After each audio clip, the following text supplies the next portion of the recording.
The late 800s were a time of fire and steel in the north. The lands that would become Norway and Denmark were torn apart by brutal clan wars.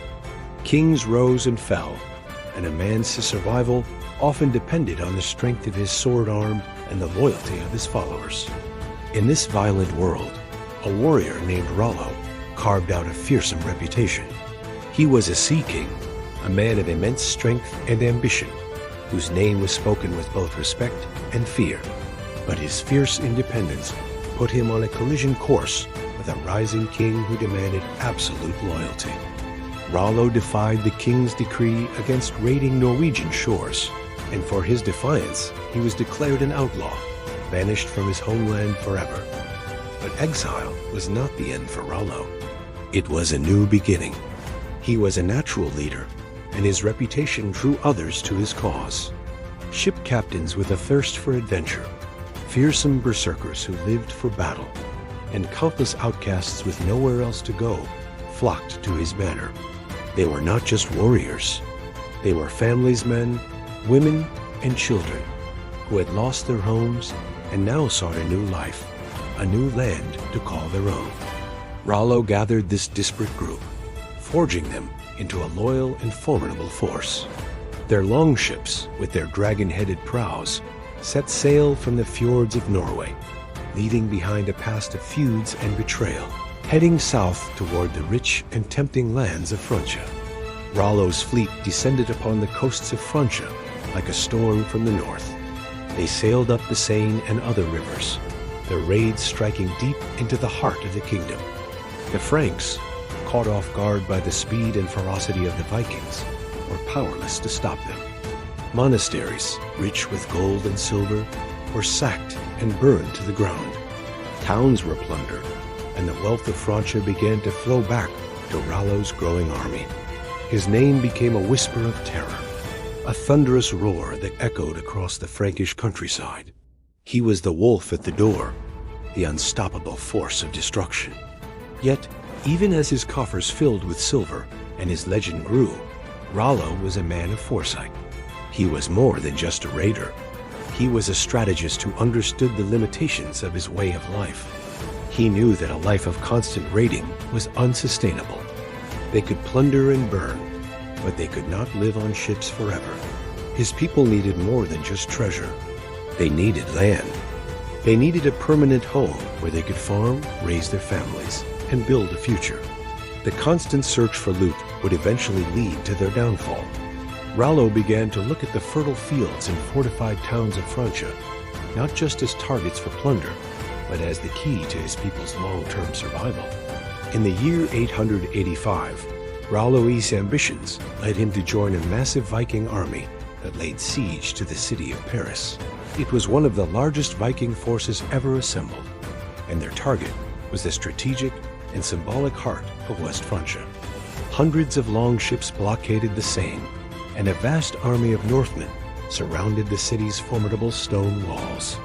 For 10 long and brutal months, the Vikings assaulted the city, but Paris, under the determined leadership of Count Odo, refused to fall. The siege was a grueling stalemate, a clash of Viking ferocity against Frankish resilience. For Rollo, the long siege was a profound lesson.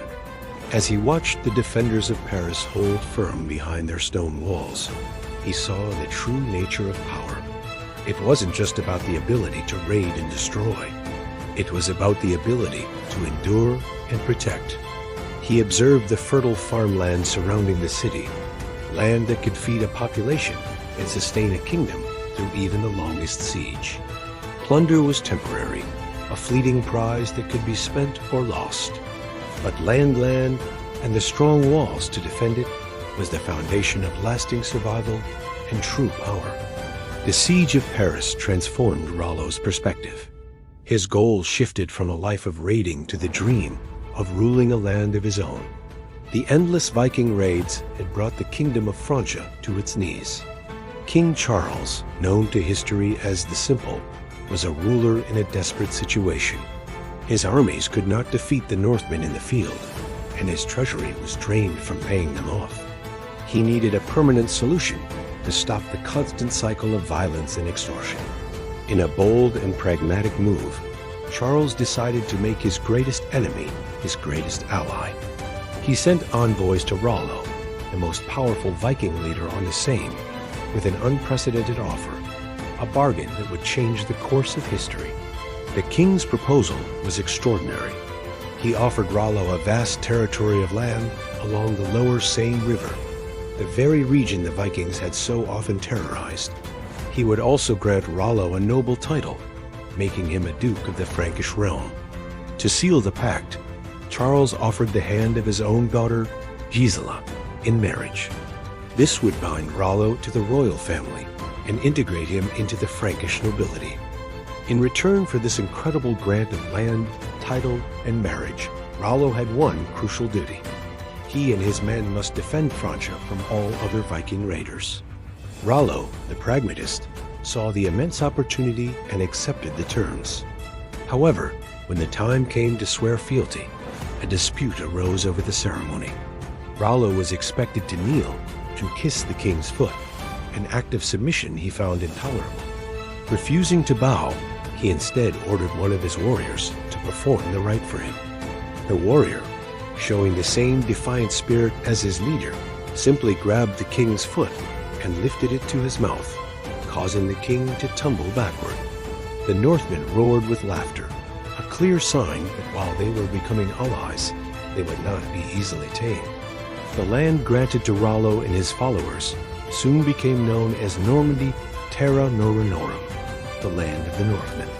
Rollo proved to be as skilled a ruler as he was a warrior.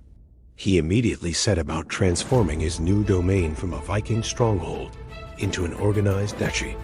He distributed the fertile farmland among his most trusted followers, turning raiders into landed lords. He strengthened the fortresses and rebuilt the towns that his own men had once plundered, establishing a strong defensive network to protect his territory. Crucially, Rollo understood that a society could not be built on violence alone. He established a new and rigorous legal system, known as the Norman Law. It was famous for its harsh but effective justice. One of his most famous decrees was a strict prohibition against theft. No man shall steal another's grain. Legends say that to prove the effectiveness of his laws, he left a valuable bracelet hanging from a tree in a public forest, and for years, no one dared to touch it. He brought order to a land that had known only chaos, laying the groundwork for a stable and prosperous society. The Vikings began to change, their Norse blood and traditions slowly blending with the culture and language of the local Franks. They were no longer just sea raiders. They were becoming farmers, lords, and knights. As part of the treaty with King Charles, Rollo had agreed to convert to Christianity. He was baptized in the Cathedral of Rouen, taking the Christian name Robert. This was a critical political act, signaling his commitment to his new role as a Frankish duke and integrating his people into the religious fabric of Europe. However, Rollo's conversion may have been more pragmatic than pious. It was said that while he publicly embraced the new faith, he continued to honor the old gods of his youth in private. Rumors persisted that even on his deathbed, he made sacrifices to both Odin and the Christian god, hedging his bets for the afterlife. This dual identity was reflected throughout Normandy. As his people settled the land, they built Christian churches, their spires reaching for the sky. But beside them, they often constructed longhouses in the traditional Norse style. A new and unique culture began to form, one that was neither purely Viking nor purely Frankish. They spoke a new language, a dialect of French infused with Old Norse words. They adopted Frankish methods of warfare, particularly the use of heavy cavalry, but fought with the same ferocity that had carried their ancestors across the sea. They were becoming something new, a hybrid people forged in the crucible of conquest and assimilation. They were the Normans. Rollo's legacy was one of iron and law, a foundation upon which his descendants built an empire. The small duchy he had carved out of Francia grew into one of the most powerful and dynamic political entities in Europe. His successors were ambitious and ruthless, and expanding their influence through strategic marriages and relentless warfare. They married into the royal families of France and other kingdoms, weaving Norman blood into the tapestry of European nobility. They perfected the art of mounted combat, creating armies of heavily armored knights that became the most feared military force of their age. The seed of ambition that Rollo had planted in Normandy would one day bear astonishing fruit. Generations later, one of his direct descendants, a man named William, would look across the English Channel with the same hunger for land and power that had once driven Rollo. Distant grandson would gather a massive army, cross the sea, and win a kingdom with a single decisive battle. He would become known to history as William the Conqueror, and his conquest of England in 1066 would forever change the destiny of that nation, embedding the Norman legacy deep into its language, culture, and law.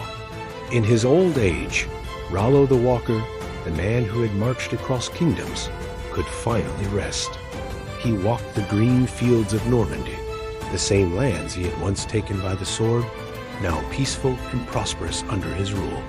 He had transformed a band of exiled raiders into the masters of a powerful duchy.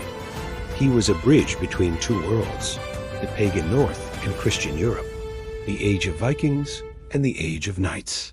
Before his death, it is said that he made one final grand offering, perfectly embodying his life's duality. He ordered 100 pounds of gold to be given to the Christian churches of his domain, but he also had 100 captured enemies sacrificed to the old Norse gods of his youth. The saga of Rollo the Walker thus came to an end. He died not just as the last of the great Viking warlords, but as the first Duke of Normandy, a founder of a dynasty whose influence would echo for centuries. From the cold shores of Scandinavia, a new story begins, not in the storm-tossed waves of the Atlantic, but in the mists of the East. Around the year 860 CE, longships, their dragon prows cutting through the fog, leave the familiar coastlines of Sweden behind. They do not sail west to raid England or France, but east, navigating the labyrinthine rivers that weave across the vast, unknown lands of Eastern Europe. These are the Russ, a name meaning the men who row, and their journey is not just for plunder, but for profit. They follow the great river arteries, the Volga, the Dnieper, on a quest for silver. In these lands, they trade valuable furs, honey, and amber for gleaming silver dirhams from the Abbasid Caliphate in the east. The rivers become conduits of wealth, a river of silver, connecting the Baltic to the Caspian. But where silver flows, swords are soon drawn.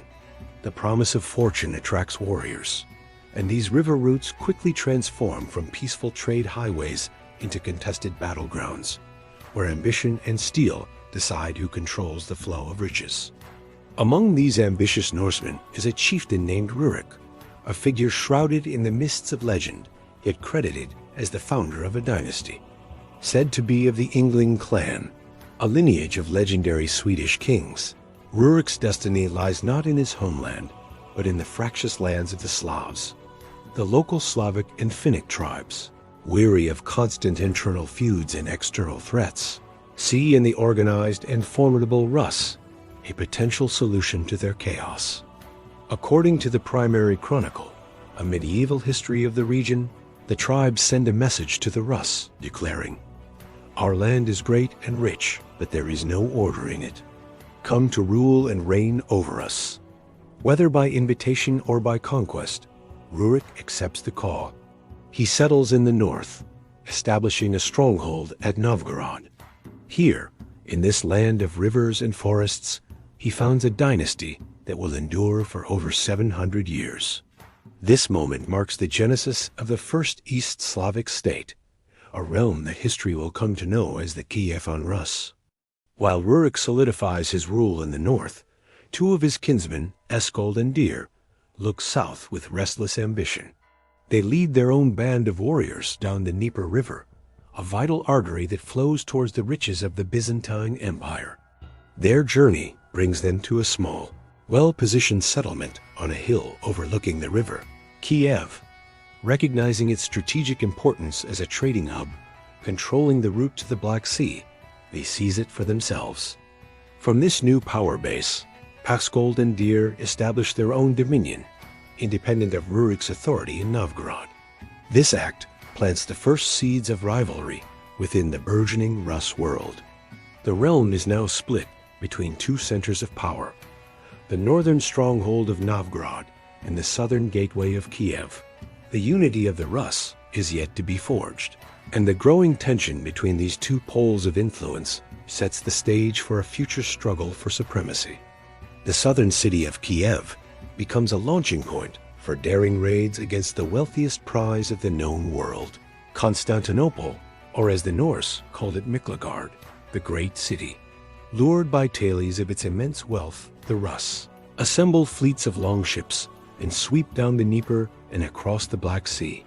Their attacks on the Byzantine coasts are bold and terrifying, but they meet their match in the empire's formidable defenses. The legendary walls of Constantinople, which had stood for centuries against countless foes, prove impenetrable. The Byzantine navy unleashes its most fearsome weapon, Greek fire, a mysterious incendiary substance that burns even on water, incinerating the wooden ships of the Rus fleets. Though their assaults are repelled, the Rus do not return empty-handed. The Byzantines, impressed and wary of their ferocity, often buy peace with gold and lucrative trade treaties. Over time, the relationship evolves from one of raiding to one of service. The Rus warriors, renowned for their loyalty and combat prowess, become sought-after mercenaries in the Byzantine army, forming the elite Varangian Guard, the personal bodyguards of the emperor himself. After Rurik's death, the mantle of leadership passes not to his young son, Igor, but to a kinsman named Oleg. Acting as regent, Oleg proves to be a leader of immense vision and ruthless ambition. Known as Oleg the Seer for his reputed prophetic abilities, he understands that the future of the Rus lies in unifying the northern and southern domains. Marching his forces south from Novgorod, he arrives at the hills of Kiev. In a cunning move, he lures Askold and Dir out to meet him, then declares that they are not of royal blood and presents the young Igor as Rurik's true heir. He has the two chieftains killed and captures the city, proclaiming Kiev the mother of all Rus cities. With this decisive act, Oleg unites the northern and southern trade routes under a single rule, forging the Kievan Rus into a coherent and powerful state. His reign is one of consolidation and expansion, but his end is the stuff of legend. A prophecy foretold he would die because of his horse. Disturbed, Oleg sent the beloved steed away. Years later, upon hearing of the horse's death, he went to see its remains and, mocking the prophecy, placed his foot on its skull. A venomous serpent, hidden within, struck him, and the prophecy was fulfilled. Decades later, the Rus face another crisis of leadership when Oleg's successor, Igor of Kiev, is killed. While collecting tribute from the Drevlian tribe, his excessive demands provoke a rebellion, and he is brutally murdered. His wife, Olga, is left as regent for their young son, Sviatoslav. The Drevlians, assuming a woman would be a weak ruler, send matchmakers to propose she marry their prince. Olga's response is a masterclass in vengeance. She has the first delegation of envoys buried alive. A second group she tricks into a bathhouse and has it burned to the ground. Her revenge culminates in a brutal siege of the Drevlian capital. According to the chronicle, she offers them a seemingly merciful peace, asking only for a small tribute from each household, 3 pigeons and 3 sparrows. When the birds are delivered, she has her soldiers tie smoldering pieces of cloth to their legs and release them. The birds fly back to their nests in the wooden city, setting it ablaze from within. Olga's cunning retribution secured her son's throne and earned her a fearsome reputation. Yet her legacy is also one of transformation. Late in life, she travels to Constantinople and converts to Orthodox Christianity, becoming the first Rus ruler to embrace the faith that would one day define her people. Under Olga's descendants, the Rus complete their transformation from Scandinavian raiders to rulers of a vast and complex kingdom. Their grandson, Vladimir the Great, would make Orthodox Christianity the state religion, forever linking the Rus to the Byzantine cultural sphere. Cities like Kiev and Novgorod grow into magnificent urban centers, filled with stone churches, bustling markets, and fortified walls. They establish a formal legal code, the Ruskaya Pravda, blending Slavic custom with Byzantine law. The great rivers that once served as pathways for raids now function as the economic backbone of a thriving state, connecting the Baltic Sea in the north to the Black Sea and the Byzantine Empire in the south and the Caspian Sea in the east. The identity of the Rus itself evolves. While their ruling dynasty retains its Norse bloodline for generations, they adopt the language, customs, and eventually the faith of their Slavic subjects. The Viking adventurers who came for silver have become the sovereigns of a new Eastern European civilization. The saga of the Eastern Vikings draws to a close not with the clang of swords, but with the murmur of commerce and the fusion of cultures. In the grand markets of Kiev, traders from across the known world, Greeks from Constantinople, Arabs from Baghdad, Germans from the Hanseatic League, and Scandinavians from the north gather to exchange their goods. They speak a multitude of tongues, haggling over furs, wax, slaves, and silk. Yet beneath the clamor of this cosmopolitan hub lies a fundamental truth, an origin story whispered in the shared history of the city itself. It was the fierce ambition and tireless determination of the Northmen that laid the foundation for this great kingdom. The oars of the north had carved the heart of the east. In the 9th century, the coasts of Ireland were a place of prayer and plunder. Viking longships, like wolves of the sea, descended upon the island's rich monasteries, their dragon-headed prows striking fear into the hearts of monks.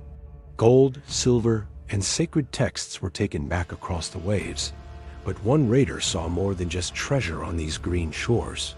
His name was Olaf the White, a Norwegian warlord whose ambition was as vast as the ocean he sailed. He wasn't content with just raiding. He wanted to build, to rule. Around the year 840 CE, as his ship navigated the mouth of a winding river, he found the perfect location. The River Liffey offered a deep, sheltered harbor, ideal for defense and perfect for trade. Standing on the deck of his longship, looking at the dark waters and the rolling green hills, he made a declaration. Here, on this spot, a city of the north would rise. The Vikings, men more accustomed to the axe than the spade, began to build. On a ridge overlooking a dark tidal pool, they erected a long fort, a ship fortress made of earth and timber. The local Gaels called the area Duv Lin, meaning black pool, a name the Norsemen adapted into their own tongue. Dyflin. What started as a temporary camp for wintering raiders soon transformed into something more permanent. It became a bustling, thriving town, the first of its kind in Ireland. Ships from across the known world docked at its port, their hulls heavy with silver from the Abbasid Caliphate, amber from the Baltic, walrus ivory from Greenland, and furs from the northern forests. But the most valuable and tragic cargo was human, slaves captured in raids across Ireland and Britain. Dyflin became one of the largest slave markets in Western Europe. The local Celtic chieftains, wary but pragmatic, watched this foreign power grow on their land. They forged uneasy alliances with the Norse, trading goods and gold, but the peace was fragile. Trust was a currency scarcer than silver, and beneath the surface of commerce, a deep-seated rivalry simmered. To secure his burgeoning kingdom, Olaf the White knew he needed more than just a strong fortress. He needed powerful alliances. His gaze fell upon Audr the Deep-Minded, a woman of formidable lineage and intellect.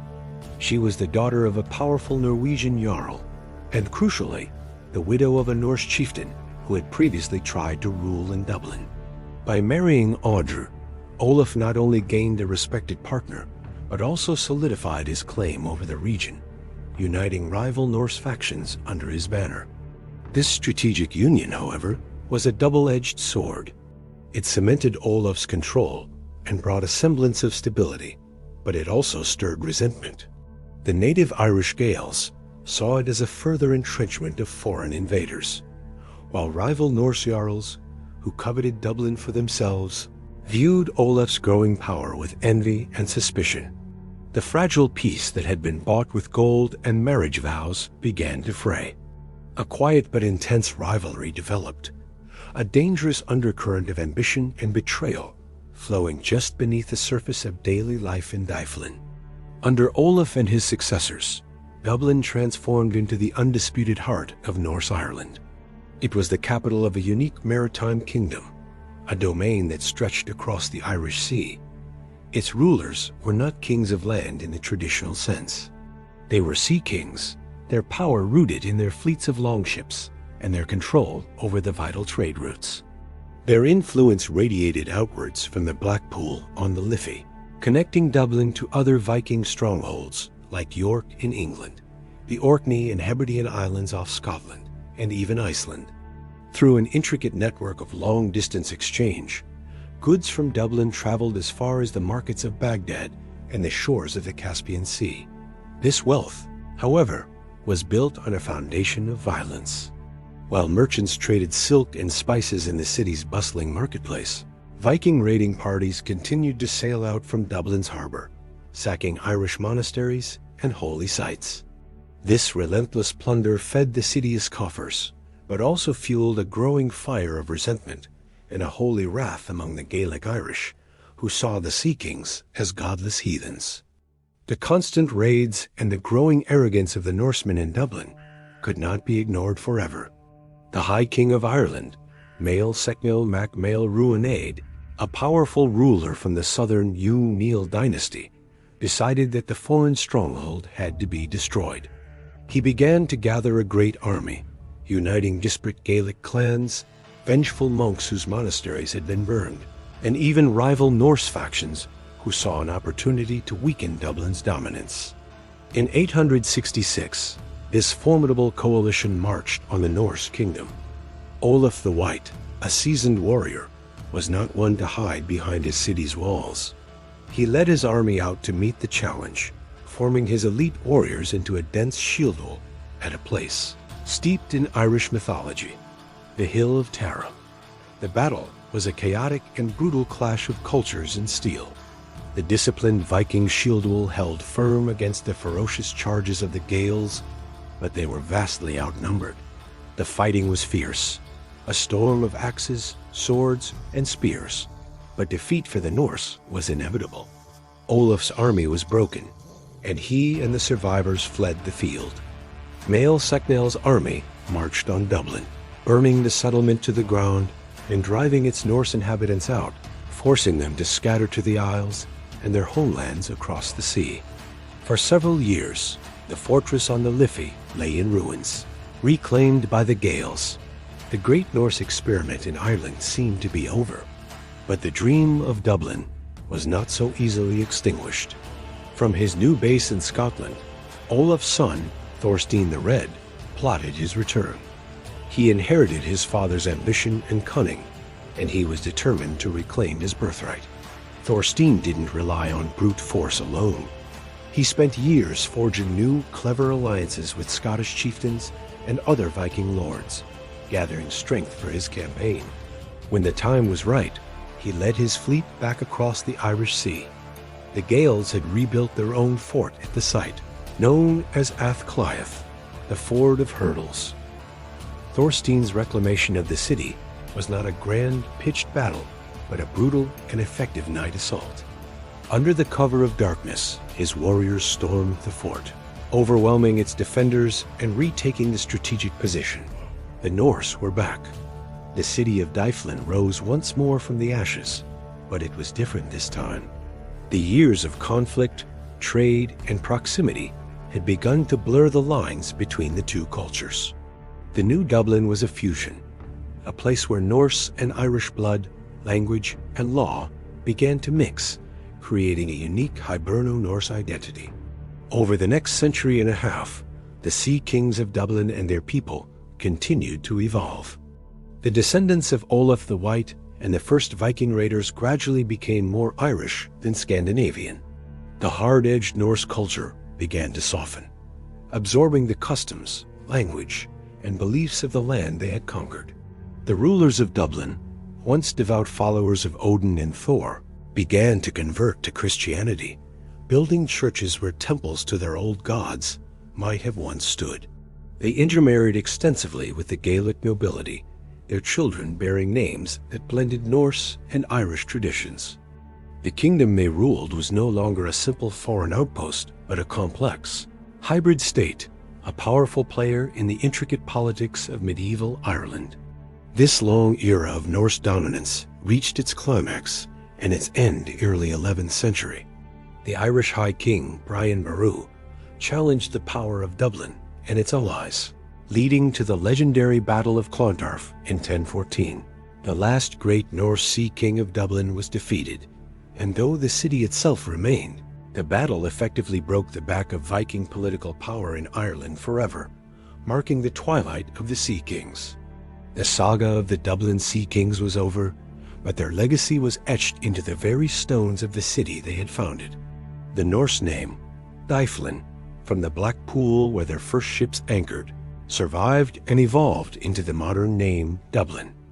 Their influence can still be seen in the layout of the old city, in archaeological finds of swords and silver, and in the DNA of its people. The city's story is a testament to the transformative power of time and culture. They came to Ireland as raiders, seeking plunder and glory. They stayed to build, to trade, and to rule. Their longships brought fear and destruction, but they also brought commerce, connection, and a city that endures to this day. In the cold lands of Norway, where feuds were as common as the winter snow, a young warrior named Ragnvald of Trondheim grew tired of the endless cycle of violence. He gathered a band of young, ambitious warriors, all of them weary of fighting over barren lands and old grudges. They sought something more than just survival. They yearned for fortune, for fame, and for a purpose that stretched beyond the fjords of their homeland. It was then that whispers from the east began to reach their shores, carried by traders and travelers. These were tales of a magnificent city called Miklagard, the great city known to others as Constantinople. They spoke of a powerful emperor who sat on a golden throne, an emperor who paid handsomely in gold for the loyalty and fighting prowess of men from the north. The allure of such a prize was too strong to resist.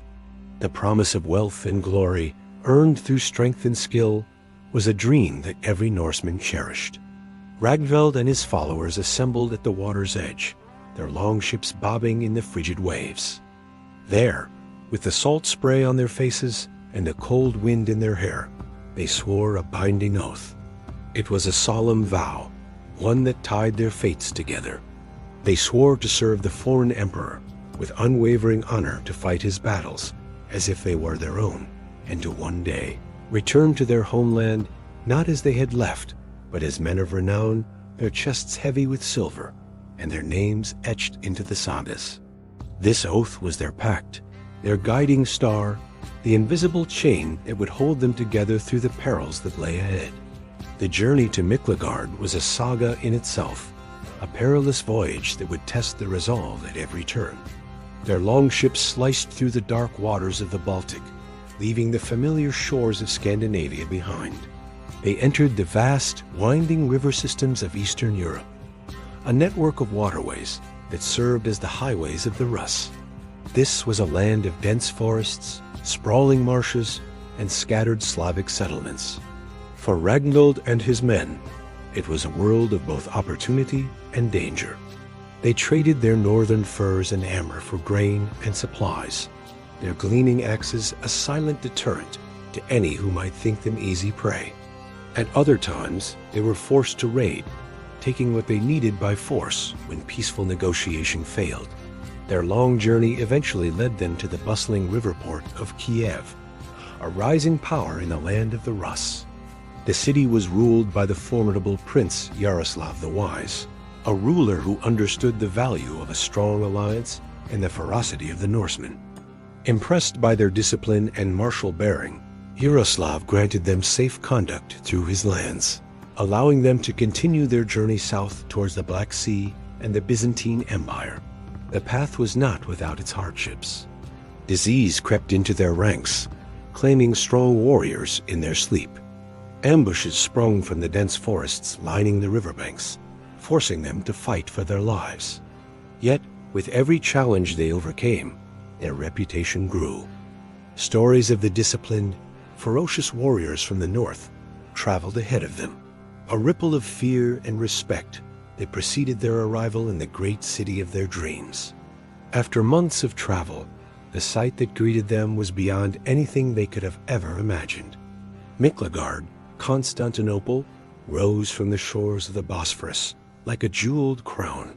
It was a city that defied belief, a labyrinth of marble palaces that seemed to touch the sky, their walls adorned with shimmering mosaics that depicted saints and emperors in gold and precious stones.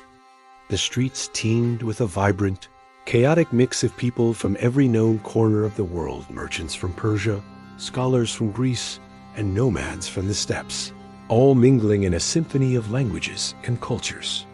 The sheer scale and opulence of the city overwhelmed the Norsemen, who had grown up in wooden longhouses amidst the stark beauty of their homeland. Their arrival did not go unnoticed. The emperor, Basil II, a shrewd and battle-hardened ruler, had long relied on Varangians to serve as his personal bodyguard. He trusted their loyalty far more than the scheming nobles of his own court. Basil himself came to inspect the new arrivals. He walked among the towering Norsemen, his gaze sharp and appraising. He saw not just their imposing height and broad shoulders, but the unwavering steel in their eyes. As Ragnvald and his men stood in formation, the eastern sun glinted off the polished steel of their most prized weapons, the massive, long-handled battle axes that were the hallmark of the northern warrior. In that moment, in the heart of the Byzantine Empire, they earned a new name, a title that would become legendary: the Axe-Bearers of the North. Ragnvald and his men were quickly plunged into the endless wars of the Byzantine Empire. Their new master, Emperor Basil II, was a relentless campaigner, determined to expand and secure his borders. The Varangians were his elite shock troops, sent to the most dangerous frontiers where the fighting was fiercest. They marched under the scorching sun of Anatolia, battling rebellious lords who sought to carve out their own kingdoms. They campaigned in the dusty landscapes of Syria, clashing with Saracen raiders who threatened the empire's southern provinces. Their unique style of fighting, a blend of disciplined shield wall tactics and terrifying berserker fury, left a deep impression on all who witnessed it. Their courage in the heat of battle became the stuff of legend. Byzantine chroniclers, accustomed to the more structured warfare of their own armies, wrote in awe of the newcomers. They described them not as men, but as something more primal, more fearsome. They were the barbarians who fight like wolves, a force of nature that swept away all who stood before them. Yet for all their ferocity and independence, they were bound by the sacred oath they had sworn back in Norway. This oath demanded absolute obedience to the emperor. It was an unbreakable bond that forbade them from questioning orders or pursuing their own ambitions. As the years stretched on, the emperor's wars seemed to have no end, and the promise of a glorious return home began to feel more and more distant, a fading dream in a life of constant battle. The years bled into one another, marked by the changing seasons of campaign and garrison duty. Ragnvald, once a young warrior with dreams of quick fortune, was now a seasoned commander, his hair streaked with gray and his coffers filled with Byzantine gold. He had grown rich, but he had also grown weary. The constant warfare had taken its toll, and the longing for the green hills of Norway gnawed at his heart. This weariness was shared by many of his comrades. Some, less patient than Ragnvald, began to whisper of mutiny. They spoke of seizing their accumulated wealth and sailing home, not as loyal servants, but as conquering kings, rich enough to claim their own lands. Their whispers grew into a conspiracy, a dangerous plot that threatened to shatter the very foundation of their service. The conspiracy did not escape the notice of the Emperor's ever-watchful agents. The Emperor's chief steward, a man skilled in the art of intrigue, approached Ragnvald in secret. He knew of the plot and offered Ragnvald a choice, a temptation wrapped in gold. He would be rewarded handsomely if he betrayed the conspirators, his own countrymen, his brothers in arms. Ragnvald was torn. On one side was the bond of friendship, the loyalty he felt to the men who had sailed and fought alongside him for decades. On the other was the sacred, binding oath he had sworn to the Emperor, an oath of absolute loyalty. In the end, the weight of the oath proved heavier than the bonds of brotherhood. He chose his sworn duty over his personal feelings. With a heavy heart, Ragnvald revealed the plot. He then stood in the palace courtyard, a silent, grim witness, as his former comrades were led out and executed for their treason. Decades after he first swore his oath on the shores of Norway, an aged Ragnvald finally sailed for home. His longship was heavy, not with the plunder of a mutineer, but with the gold he had honorably earned through a lifetime of service. He carried with him an imperial seal, a testament to his long and loyal duty to the Byzantine emperor. As his ship cut through the familiar, cold waters of the North Sea, he prepared to return as the man of fame and fortune he had once dreamed of becoming. But the Norway he returned to was not the Norway he had left behind. The land had changed profoundly.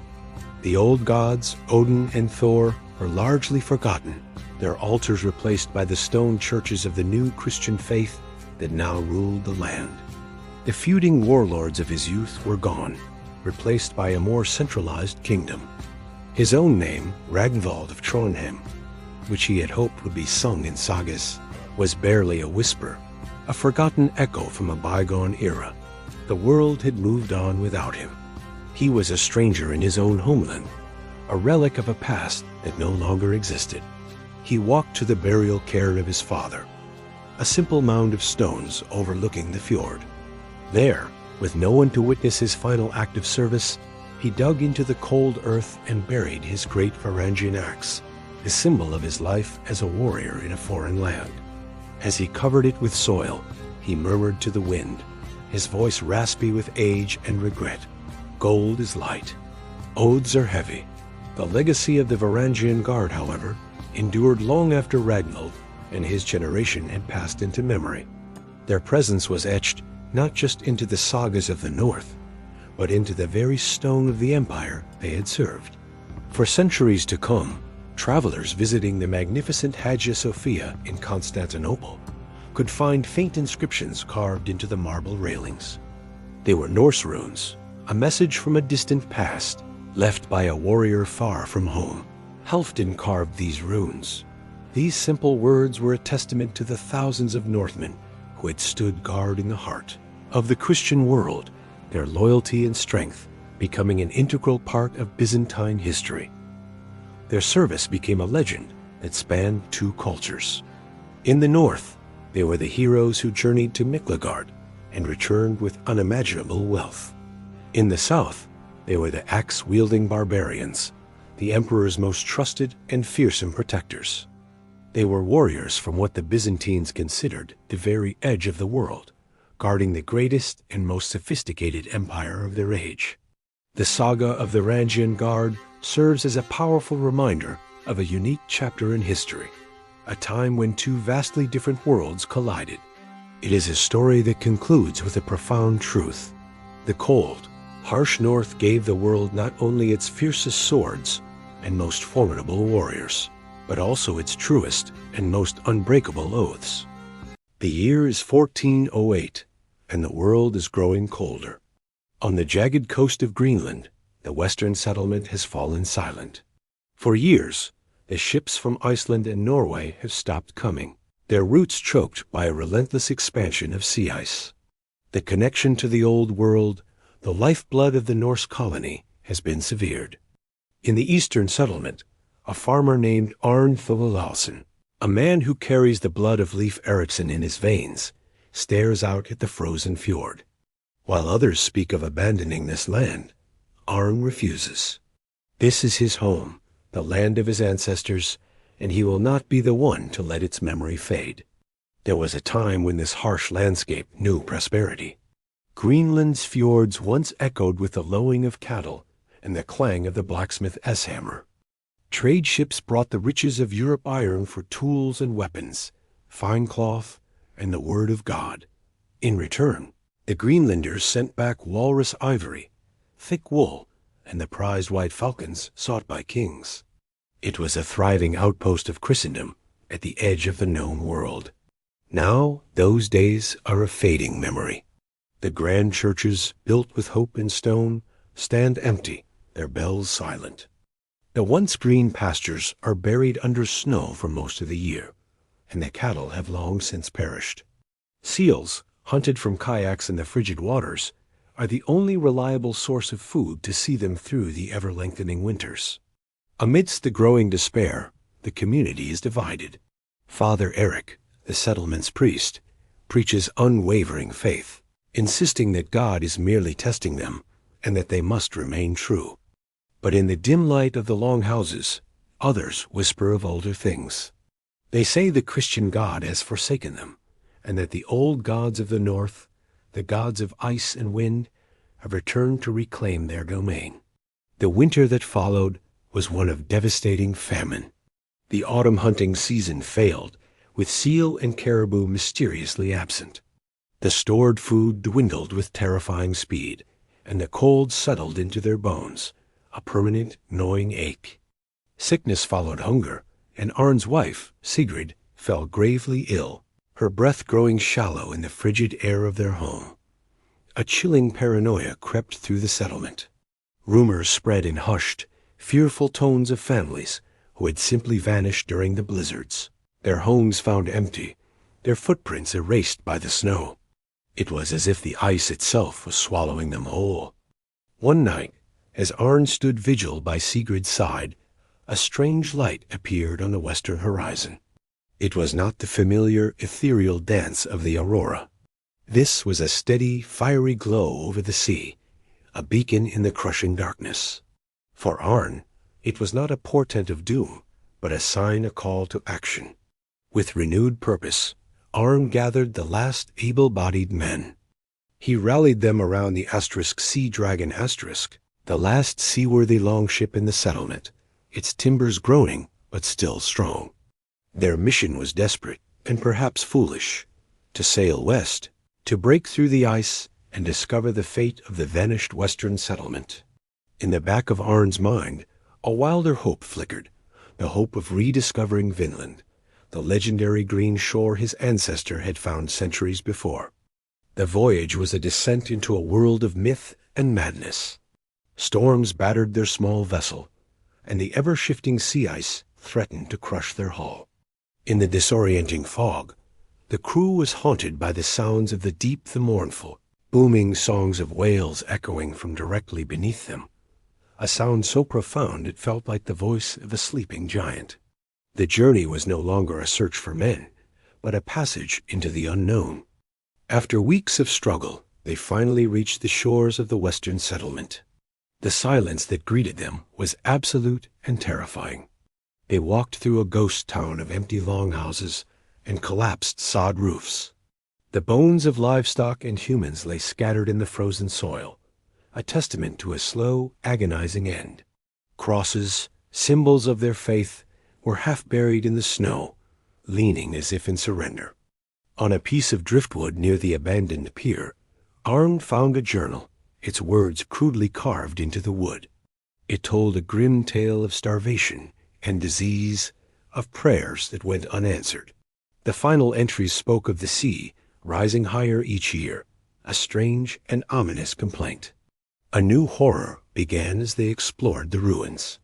One by one, members of Arn's crew began to disappear. They would wander off, drawn by what they claimed was ghostly singing on the wind, a beautiful, alluring melody that no one else could hear. They never returned. Arn pressed on, his crew dwindling, his heart heavy with dread. He eventually found the ruins of the settlement's main chapel.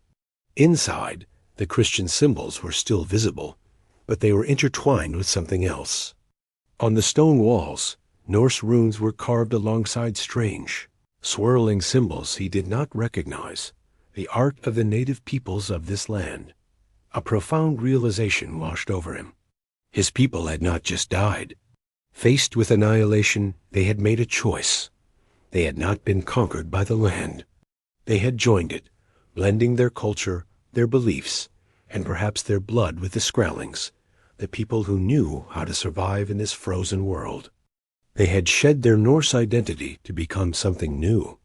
When Father Eric arrived and saw the pagan carvings, he recoiled in horror, demanding they burn the blasphemous place to the ground. But Arn forbade it. He stood before the priest and his few remaining men, declaring that this was a sacred place, a place of survival, not sacrilege. In this land of ice and silence, all gods were silent now. The return voyage was a lonely ordeal. Storms and misfortune claimed the last of his crew, leaving Arn as the sole survivor. His ship, the Sea Dragon Asterisk, drifted back to the eastern settlement, a battered and empty shell, a ghost ship returning to a dying colony. He was a man who had journeyed to the land of the dead and come back alone. His journal, filled with the account of his voyage and the fate of the western settlement, became the last written record of the Norse in Greenland. He chronicled the slow decline, the fading hope, and the final desperate choice. A century later, a Danish missionary ship finally reached the coast of the eastern settlement. They found only ruins and silence. The fjords were empty, the churches hollowed out by wind and time. On a single weathered stone near the old harbor, the search party found a final, heartbreaking message carved in runes. We waited for spring. It never came. The tale of Arn Thorvaldsen, preserved in his journal and whispered through the generations, became the final haunting chapter of the great Viking expansion that had once stretched from Constantinople to the shores of North America. It was the story of an end, not a glorious battle, but a slow, cold fade into obscurity. Historians and poets would later give him a name, the Last Greenlander. He was the man who stood at the edge of the world and watched as the last embers of the Norse Age were extinguished, buried forever under a blanket of snow and silence. In the heart of the Viking Age, where fame was forged in fire and steel, a young war leader named Jarl Sigvald stood before a priest of Odin. Sigvald, leader of the legendary Jomsvikings, was a man who craved a legacy that would echo through eternity. The priest, his face shadowed by the flickering torchlight, offered him a gift not of gold or silver, but of destiny itself, a sacred banner. Woven from dark cloth, it depicted a single, ominous raven, its wings outstretched as if in mid-flight. This was the Raffin's Murki, the Raven Banner. Its power was absolute, a promise whispered on the winds of fate. The army that carried it into battle would know only victory. But this promise was bound by a terrible curse. For every battle won, for every moment of triumph, the man who bore the banner aloft would pay the ultimate price. He would die.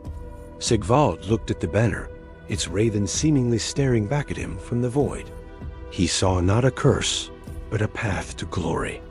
He accepted the dark honor without hesitation, ready to trade life for a saga that would never end. The men Sigvald commanded were no ordinary warriors. They were the Jomsvikings, a brotherhood of elite mercenaries bound not by blood or kingdom, but by a strict and unforgiving code of honor. From their fortress of Jomsborg, their reputation for ferocity and discipline spread across the northern world. They were a force for hire, their swords pledged to the highest bidder, but their loyalty was only to their own laws. They feared no man and no god. Among these iron-willed fighters stood two men of particular renown. There was Be the Thick, a champion of immense strength and a heart devoid of fear. His presence on the battlefield, a storm of destruction. And there was Van Kussen, the youngest of their ranks, Yet his boldness and ambition burned brighter than any veteran's. Together, they and their brethren swore oaths upon their swords to fight for riches, for honor, and for the grim blessing of the Raven Banner. They were a brotherhood united by a shared thirst for glory, ready to follow their Jarl into the heart of any storm. The storm came sooner than they expected. A political feud was brewing in the north, a power struggle that would soon engulf the seas in war. In Norway, Jarl Hakon Sigurdsson ruled with an iron fist, but he had dared to defy the growing might of the Danish kingdom under King Sweyn Forkbeard. Denmark, seeking to crush this Norwegian defiance, looked for allies who knew only how to win. Their gaze fell upon the Jomsvikings. The call to war was answered.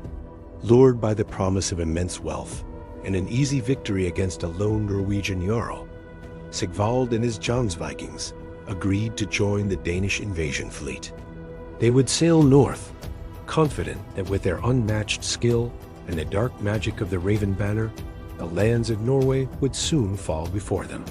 The sails were hoisted, the prows of their longships turned toward the jagged coastlines of the north, and the Jomsvikings set out to claim another victory. The two fleets finally met in a narrow fjord called Gav. What began as a battle of men soon descended into a war against the elements themselves. Jarl Hakon, cornered and desperate, was not just a ruler.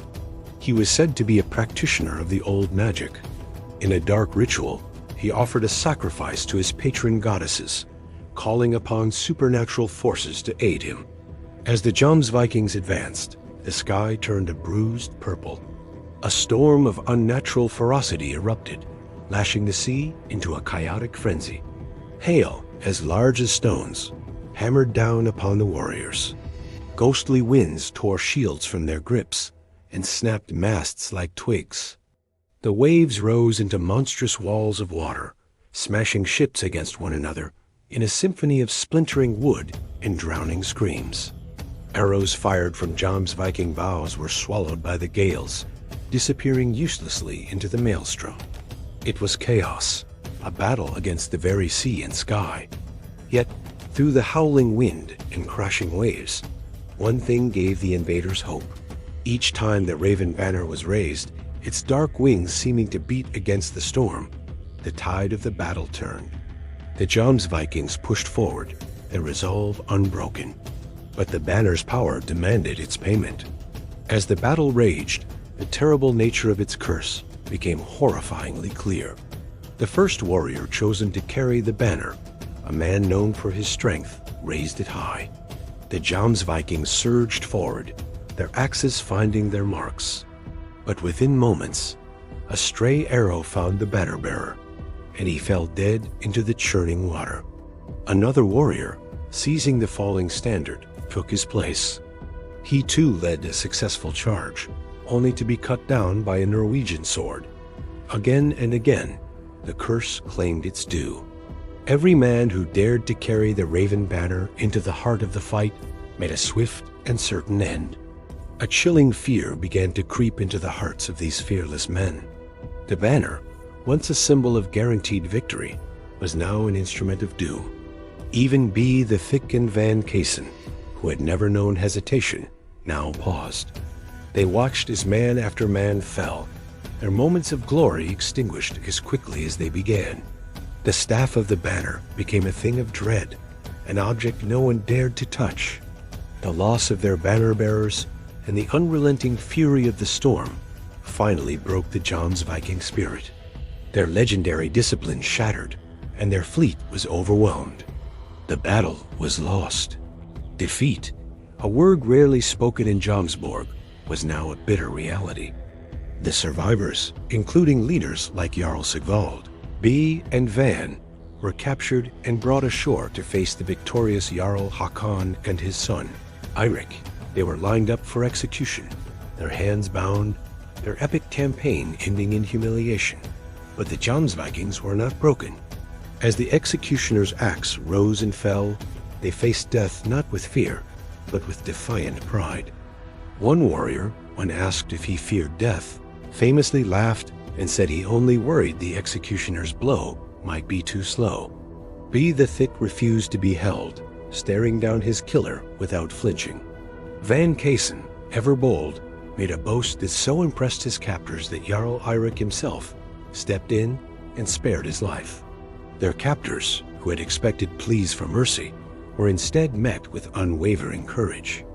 In their final moments, the Jomsvikings proved that their honor could not be captured or killed.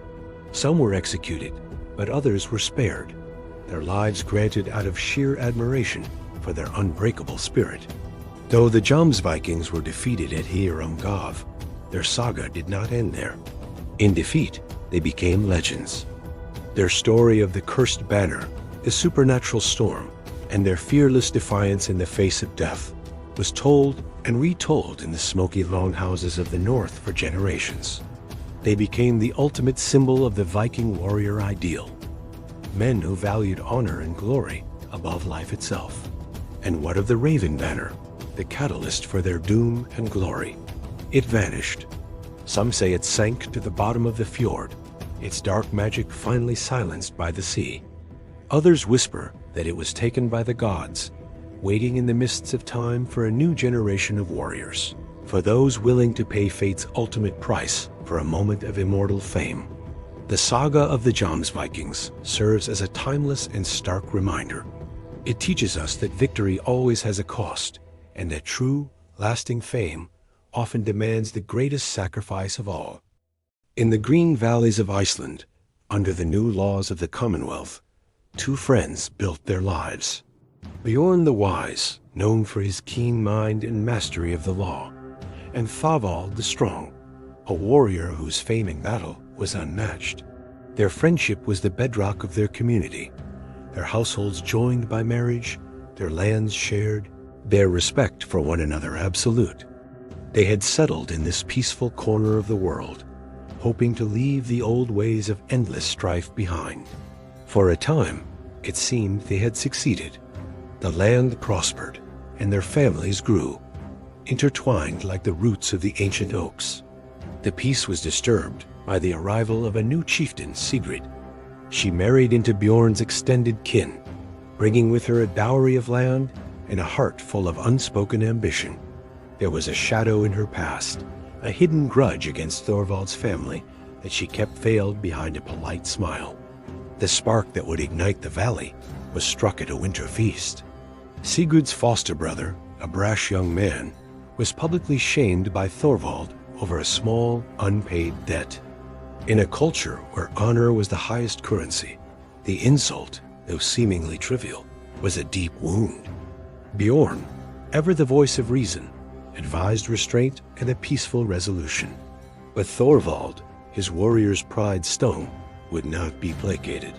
He demanded not just payment, but blood.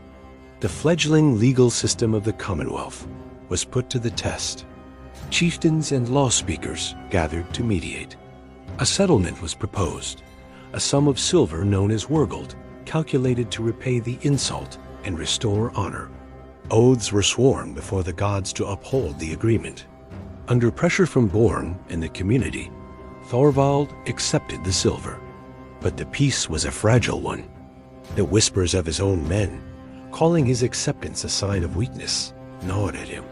Haunted by the perceived slight to his courage, Thorvald hunted down Sigrid's foster brother and slew him in a rage. Bjorn's calm counsel had failed. The first blood had been spilled, and the community began to fracture, its people forced to choose sides. The battle lines were drawn. Sigrid and her kin, seeing their chance, openly declared their support for Thorvald, fueling his thirst for conflict. Her husband's household, loyal to Bjorn and the law, felt the sting of betrayal. The valley, once a symbol of unity, became a battleground. Skirmishes broke out on the frozen rivers, the crisp winter air shattered by the clash of steel and the cries of the wounded. The nights were no longer silent. They echoed with screams and the chilling thud of axes against shields and doors. When the chieftains gathered for the annual Ulthing, the Great Assembly, visitors from other regions tried to mediate the escalating feud.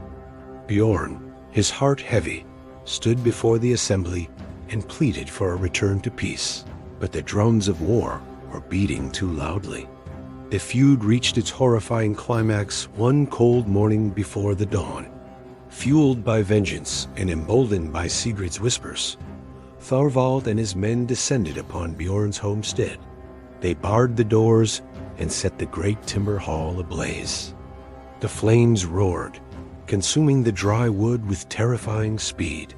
Trapped inside, many of Bjorn's family and retainers perished in the inferno, including his beloved sons. Bjorn himself was dragged from the fire, but not before the flames had taken his sight and left him gravely wounded. The act was so monstrous, so far beyond the accepted rules of feud, that it horrified even Thorvald's own supporters. Shamed and declared an outlaw by the Althing, Thorvald fled Iceland, vanishing into exile across the sea. Years passed. The valley was scarred, the community broken. Bjorn, now blind and frail, lived with the ghosts of his past. But vengeance has a long memory. His daughter, who had survived the fire, married a strong chieftain from the south. Their son, Eric, grew up hearing the tale of the burning, the loss of his uncles, and the blinding of his grandfather. A fire for justice burned in his heart. When he came of age, Eric swore an oath to avenge his family's honor. His quest took him across the storm-tossed seas to the Orkney Islands, then back through the treacherous fjords of Norway, always on Thorvald's trail. He gathered allies, men who respected the rule of law and were appalled by the breaking of it. The long pursuit showed Eric how the poison of a feud could drive men to the ends of the earth. At long last, he cornered the aging Thorvald.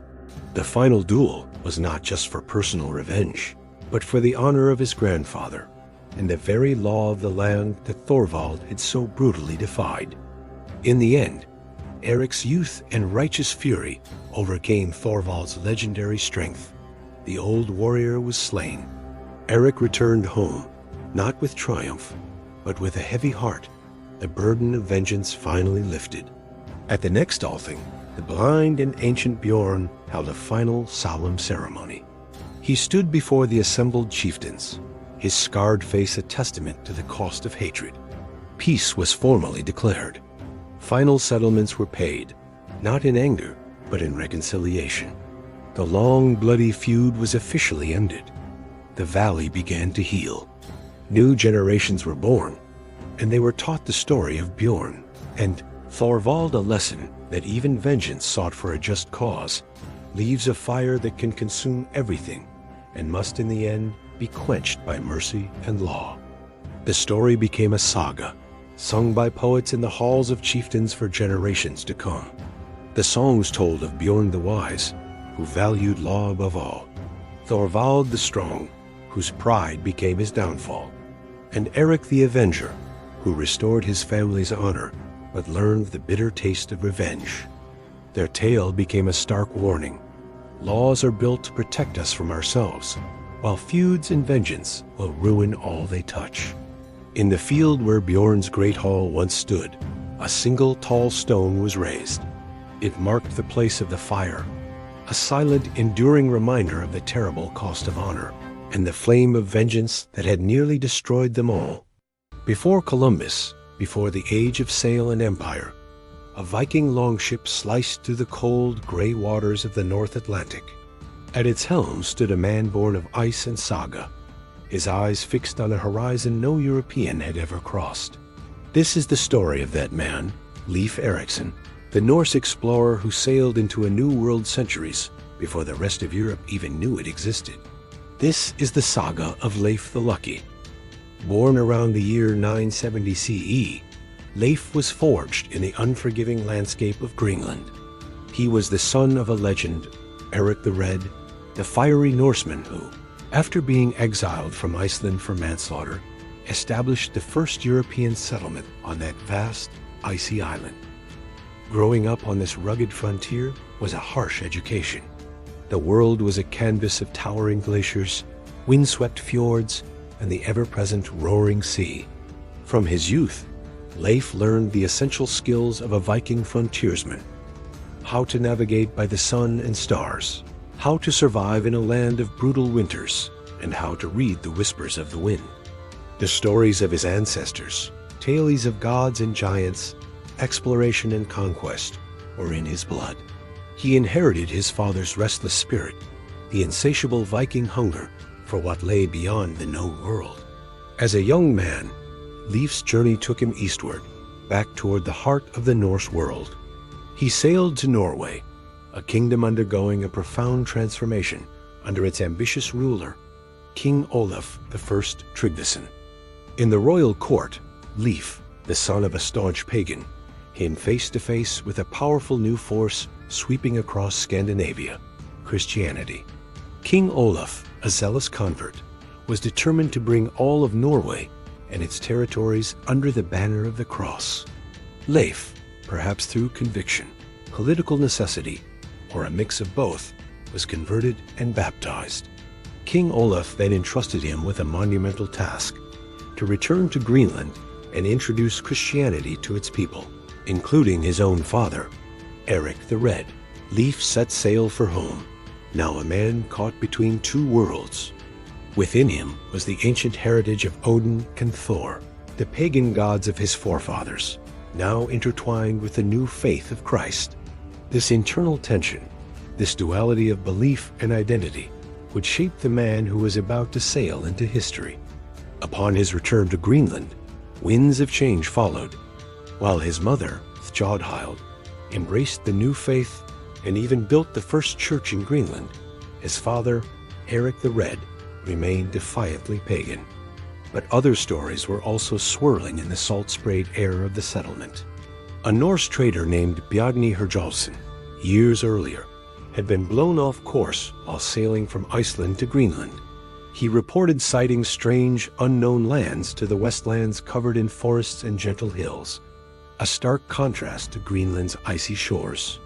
He had not landed, but his tale ignited the imagination of the Greenlanders. Leif, ever the explorer, was captivated. Seized by the call of the unknown, he purchased Bjarni's sturdy Nair, a type of Viking cargo ship, assembled a crew of 35 seasoned sailors, and prepared to chase the rumor. In the autumn, around the year 1000 CE, they raised their sail and steered their vessel west, into the uncharted vastness of the Atlantic. After days at sea, their first sight of land was a desolate expanse of flat rock and glaciers, which they fittingly named Helgeland, or Land of Flat Stones, believed today to be Baffin Island. Sailing south, they came upon a second coast, this one flat and wooded with white sandy beaches. They called it Markland, or Forest Land, likely the coast of modern-day Labrador. But they pressed on, driven by the promise of a more hospitable shore. Finally, they landed in a place that seemed like a paradise. The air was milder, the rivers teemed with the largest salmon they had ever seen, and the forests were thick with valuable timber, a resource desperately scarce in Greenland. Most astonishingly, they discovered wild grapes growing in abundance, a fruit unknown in their northern homelands. Overjoyed by this discovery, Leif named the region Vinland, the land of wine. This lush, green shore, believed to be located in what is now Newfoundland, Canada, was their destination. As winter approached, the Norse crew knew they could not risk a return journey across the treacherous autumn seas. They decided to stay. On a strategic promontory near a lake, they constructed a small settlement, building several large turf-walled longhouses to shelter them from the coming cold.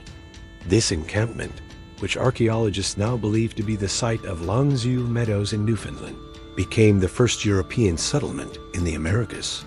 The winter was unlike any they had experienced in Greenland. The frost was mild, and cattle could graze outdoors. The days and nights were of a more equal length, a strange astronomical observation they noted carefully. They spent their months harvesting the wild grapes to make wine, felling timber to load their ship, and fishing the bountiful rivers. Yet, this new world was not without its anxieties. It was a land far from home, a place where the sea seemed to roar with a different voice and the winds carried unfamiliar scents. More ominously, they were not alone. The land was inhabited by indigenous peoples, whom the Norse called Skrælings. Though initial encounters were not recorded as violent during life's stay, the shadow of potential conflict, of hostility from the land's original inhabitants, loomed over their small, isolated camp. When spring arrived, Leif and his crew loaded their ship to the gunwales with timber, dried grapes, and other resources from Vinland. They set sail for home, their minds full of the wonders they had seen. The return journey cemented Leif's reputation and earned him his famous moniker. En route, he spotted a shipwreck and rescued the stranded Icelandic crew, recovering their valuable cargo. For this act of fortune and seamanship, he was forever known as Leif the Lucky. Back in Greenland, he was met as a hero. The news of Vinland and the wealth of resources it held brought him great prestige. Following the death of his father, Eric, Leif became one of the chief figures in the Greenland settlement, a respected leader responsible for its governance and prosperity. His voyage, however, remained a singular achievement.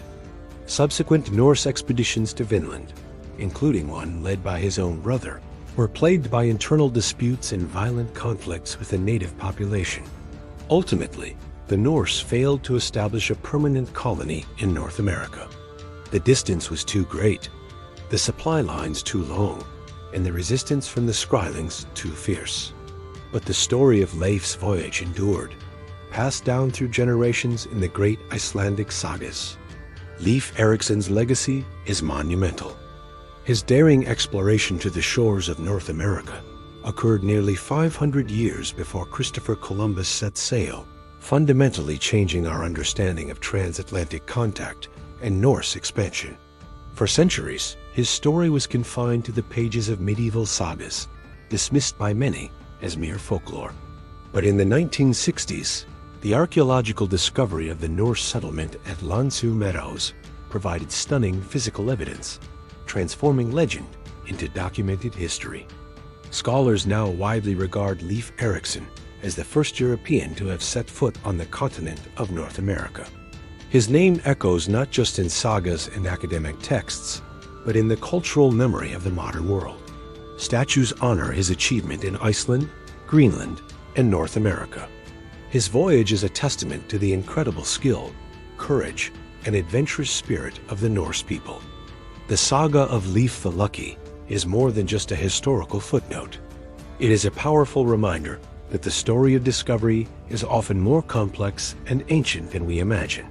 He was a Viking, a Christian, an explorer, and the lord of a new yet temporary world.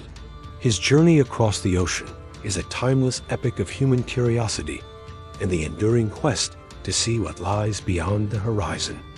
The Viking Age was an era of warriors, explorers, and kings, but few embodied all these roles as completely as Harald Sigurdsson, later known as Harald Hardrada, or the Hard Ruler.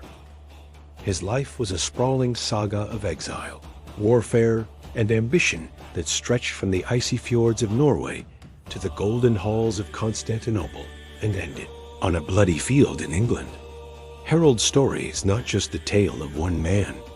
It is the final dramatic chapter of the Viking Age itself, a testament to a world on the brink of profound change. His journey from a young exile to a feared king would reshape his homeland and leave an indelible mark on European history. Harald's saga began in the midst of turmoil. Growing up in the Norwegian court, he was thrust into conflict at a young age. In 1030, at just 15 years old, he fought alongside his half-brother, King Olaf II, at the Battle of Stiklestad. The battle was a disaster. Olaf was killed, and his forces were defeated, forcing the young Harald, wounded and defeated, to flee his homeland. This early taste of failure, however, did not break him. It forged him. He journeyed eastward, a political refugee seeking fortune and a path back to power. His travels eventually led him to the heart of the Byzantine Empire, Constantinople, the greatest city in the Christendom. In Constantinople, Harald found his calling. He joined the Varangian Guard, an elite unit of Norse mercenaries who served as the personal bodyguards of the Byzantine emperor. Here, amidst the splendor and intrigue of the imperial court, Harald's reputation grew. He was no longer just a boy in exile. He was a formidable warrior, a brilliant commander, and a shrewd leader. He fought in campaigns across the Mediterranean, from Sicily to the Holy Land, amassing immense wealth and invaluable military experience. The Varangian Guard was his training ground, transforming the fugitive prince into a seasoned general, known for his tactical skill and ruthless efficiency. By the time he left the empire, he was one of the most famous and feared soldiers of his time, with a fortune vast enough to fund an army and a reputation that preceded him across Europe. Around 1046, after more than a decade in exile, Harald decided the time was right to return home.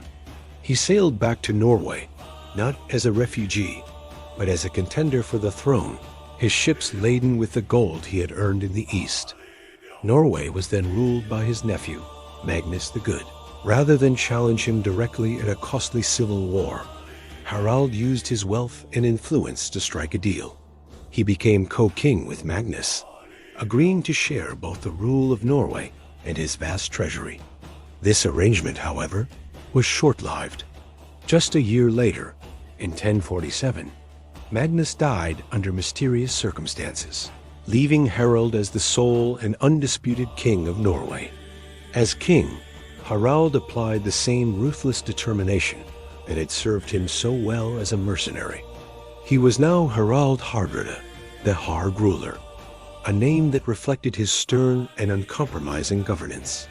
He immediately set about transforming Norway. To strengthen the economy and centralize his authority, he introduced a national coinage system, a significant step towards a modern state. He consolidated power, ruthlessly crushing any regional lords who dared to challenge his rule, and built a stronger, more unified kingdom. His reforms weren't just internal. He sought to re-establish Norway's standing on the world stage, using his wealth and military might to project power and secure his nation's place within the wider European political landscape. With Norway firmly under his control, Harald's ambition turned outward. He believed he had a legitimate claim to the Danish throne through the agreement he had made with Magnus. For nearly 2 decades, he waged a relentless and draining war against King Sweyn II of Denmark. This long conflict was marked by constant raiding and brutal naval warfare. The climax came in 1062 at the Battle of Nisk, a massive and bloody sea battle fought off the coast of modern-day Sweden. Harald's forces were victorious, shattering the Danish fleet and solidifying his reputation as a master naval commander. Though he won the battle, the war had failed to secure him the Danish crown, leaving him frustrated and searching for a new prize worthy of his ambition. That prize appeared in 1066. The throne of England became vacant, and Harald saw his ultimate opportunity. He was not the only claimant, but he had a powerful ally. Tostig Godwinson, the estranged brother of the newly crowned English king Harold Godwinson. Together, they forged an alliance to invade England. In September 1066, Harald Hardrada sailed his fleet across the North Sea, a grand Viking invasion, the likes of which had not been seen for generations. He landed in northern England, catching the English by surprise. At the Battle of Fulford, just outside the city of York, Harold's veteran Norse army crushed the northern English forces. Victory seemed within his grasp. The city of York surrendered, and Harold stood as the conqueror of the north, poised to march south and claim the entire kingdom. But his triumph was fleeting. Just 5 days after his victory at Fulford, Harold's army was caught completely off guard. The English king, Harold Godwinson, had accomplished an incredible feat, marching his army north from London at astonishing speed. On September 25, 1066, the English forces surprised the Norsemen at a river crossing called Stamford Bridge. Many of Harold's men had left their armor back at their ships, not expecting a fight. What followed was a desperate and savage battle. Legend says Harold fought like a berserker, cutting down his enemies with his great two-handed sword. But his luck had finally run out. An arrow struck him in the throat, and the great warrior king fell. His death shattered the morale of his army, and the Norse invasion was annihilated. This catastrophic defeat at Stamford Bridge is widely considered the symbolic end of the Viking Age. The era of grand Scandinavian invasions of England was over. With Harold's death, Norway was fundamentally changed. His rule had been harsh, but it had been effective. He left behind a kingdom that was more centralized and more connected to the rest of Europe than ever before. The days of disparate Viking chieftains were numbered, replaced by a more unified, state-like monarchy. His legacy was not just one of a warrior, but of a nation builder who bridged the gap between the old Viking world and the new medieval Europe. He was the last of the great Viking kings, a figure whose life was a saga of wandering, conquest, and power. The epithet Hardrada, or hard ruler, perfectly captures the essence of Harold. It speaks to his stern justice, his demanding leadership, and his unyielding will. He was a man shaped by violence and exile, who used those experiences to forge a kingdom and a legend. His story is a powerful blend of history and myth, a tale of a Viking warrior who became a Byzantine commander, a king who reshaped a nation, and an invader whose death marked the closing of an iconic chapter in world history. Harald Hardrada remains a towering figure, a symbol of the fierce ambition, daring exploration, and brutal warfare that defined the Viking Age and the very last of his kind. This is the saga of Egil Skallagrimsson, a Viking of Iceland. He was a poet and a warrior, a man whose life was a contradiction of savage violence and sublime art. His story, told in the pages of Egil's Saga is a cornerstone of Icelandic literature, a portrait of a man who embodied the Viking spirit in all its brutal and brilliant complexity. This is the tale of a berserker poet, a killer and a creator, whose legacy is etched into the very soul of the North. Egil's story begins not with him, but with the blood of his ancestors in the fjords of Norway. His lineage was one of formidable, often fearsome men. His grandfather was Ulfr, a man so large and strong that he was known as Gweldolf, or Evening Volf, because as the day waned, his temper would grow fierce and unpredictable, leading many to believe he was a shapeshifter. Kuldulf was a landowner of great influence, a man who valued his independence above all else. His son, and Egil's father, was Skallagrim, a man who inherited his father's strength and stern, uncompromising nature. He was dark, bald, and imposing, a man of few words but swift action. This family, the Makramen clan, thrived on their own terms, wary of the centralizing ambitions of kings. Their fierce independence inevitably led them into conflict with the growing power of the Norwegian crown. King Harald Fairhair, the first to unite Norway under a single rule, demanded fealty and taxes, things Kuldulf and Skallagrim were unwilling to give freely.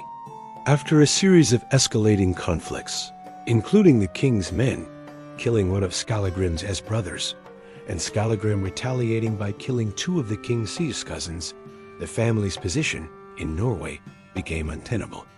Seeing no future but one of endless war or subjugation, Skallagrim, along with his aging father Kuldulf, gathered their household and possessions and set sail from their ancestral lands.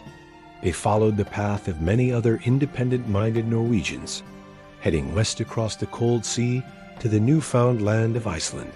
Kveldulf died on the voyage, but Skallagrim made landfall and established a large settlement at Borg, carving out a new life for his clan in the rugged, volcanic landscape. It was here, in this land of fire and ice, that his son Egil was born, a child of exile, destined to carry the family's defiant spirit into a new generation. From his earliest years, Egil was no ordinary child. He was large for his age, with the same dark, brooding features as his father, and possessed a temperament that swung wildly between sullen silence and explosive rage. The two sides of his future self, the warrior and the poet, manifested with shocking precocity. At the age of just 3, his father refused to take him to a feast, deeming him too unruly. Undeterred, the toddler found a horse, rode to the feast himself, and upon arrival was so well received for his audacity that he was invited to compose a poem, which he did on the spot. This was the birth of the Skald. The berserker was not far behind. A few years later, at age 7, while playing a ball game, a dispute with an older boy ended with Egil being struck. His response was not to cry or run home, but to find an axe and split the boy's skull, committing his first killing before he was even old enough to be considered a man. This shocking act revealed the dual nature that would define his entire life. In the Viking Age, men were often one thing or the other.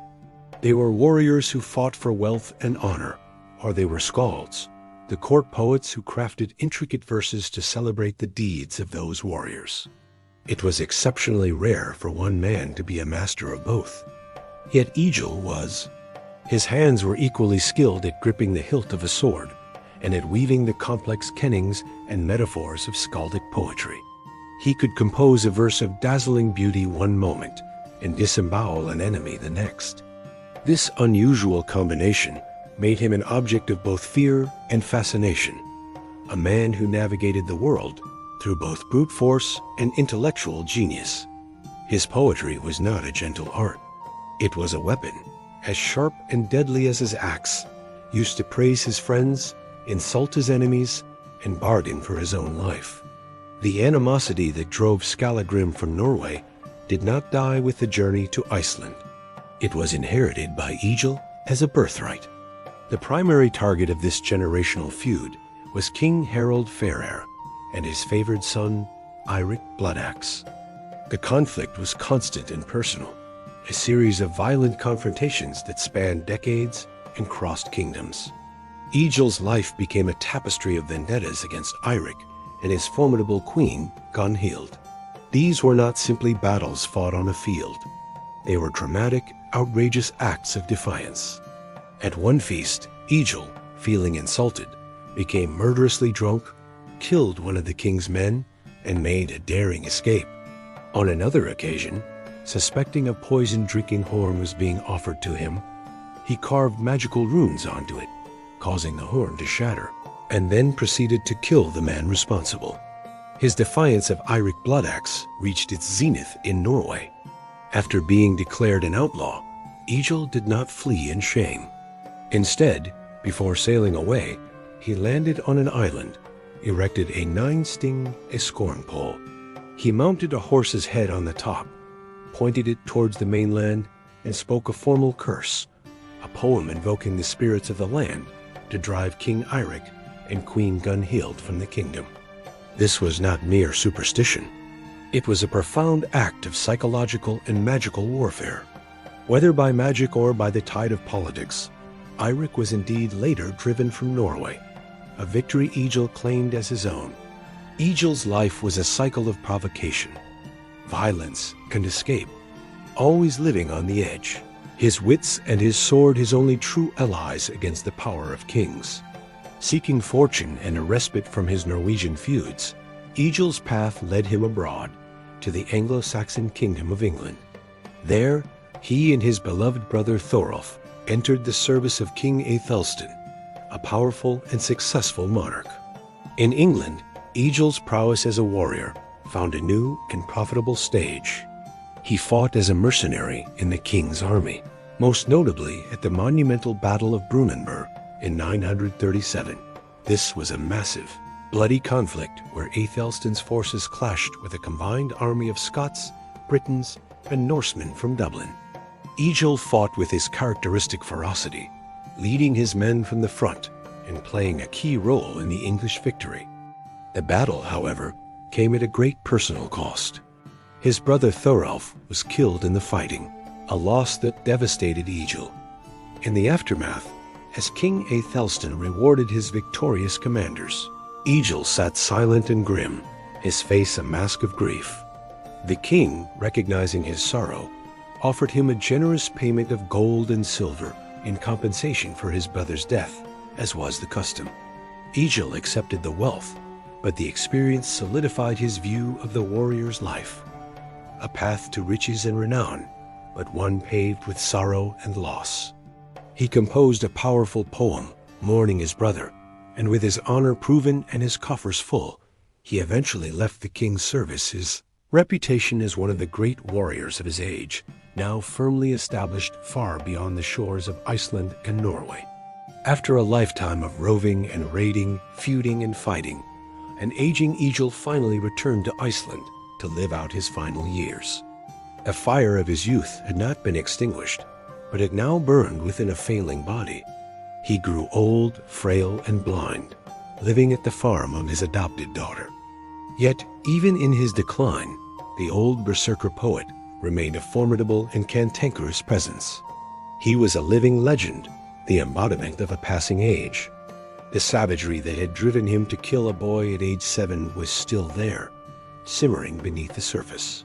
In one famous episode, frustrated by his blindness and the perceived disrespect of the household, he complained of being cold and was told to move closer to the fire. In his final years, he famously took the 2 chests of English silver he had earned from King Aethelstan and, with the help of 2 slaves, buried them in a secret location near his home, killing the slaves afterward to ensure the secret of his treasure died with him. Despite his cantankerous end, Egil's ultimate legacy was not his buried silver, but his immortal words. His greatest poems, such as the Hefalausen*, Head Ransom, composed to save his own life from his enemy Eirik Bloodaxe, and the *Sanatorek*, Lament for My Sons, a profound and heartbreaking poem of grief after losing 2 of his children, are masterpieces of Old Norse literature. They reveal the soul of the man beneath the warrior's armor, a man capable of deep love, profound sorrow, and existential despair. Egil Skallagrimsson died an old man, but his story did not end there. His clan thrived in Iceland, becoming one of its most powerful families. His poems were memorized and retold, passing from one generation to the next until they were finally written down.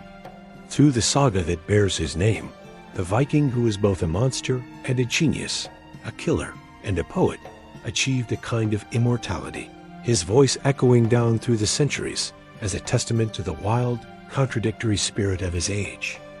Her story is not one of kings or warriors, but of a woman who walked to the edge of the known world and beyond. Her name was Gudrid the Far Traveler, and her saga is one of the most remarkable journeys of the Viking Age, a testament to the spirit of exploration that defined her people. Gudrid's story begins in Iceland during a time of immense hardship. The land was choked by famine and darkened by volcanic ash, a harsh environment that forged resilience in its people. From a young age, Gudrid was known not just for her beauty, but for her sharp mind and unwavering determination. Yet, a shadow of prophecy hung over her. Osiris had foretold a great but complex destiny, a path that would lead her far from the familiar shores of her homeland. This mysterious fate set her apart, marking her as someone destined for extraordinary things, for better or for worse.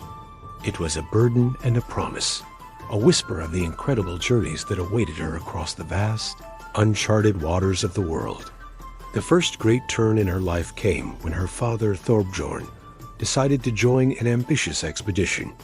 The famed Eric the Red was leading a new wave of colonists to a vast, icy land he called Greenland. For Gudrid, this was the beginning of her travels. The voyage across the North Atlantic was a brutal trial by ice and water. Ferocious storms battered the small fleet of longships, and the unforgiving sea claimed several vessels, swallowing them whole. Gudrid's ship was among the survivors, and she arrived in the Stark, new colony having already faced death. In this rugged frontier society, she quickly distinguished herself, not with a sword, but with a quiet strength and calm leadership that earned the respect of the hardened Norse settlers.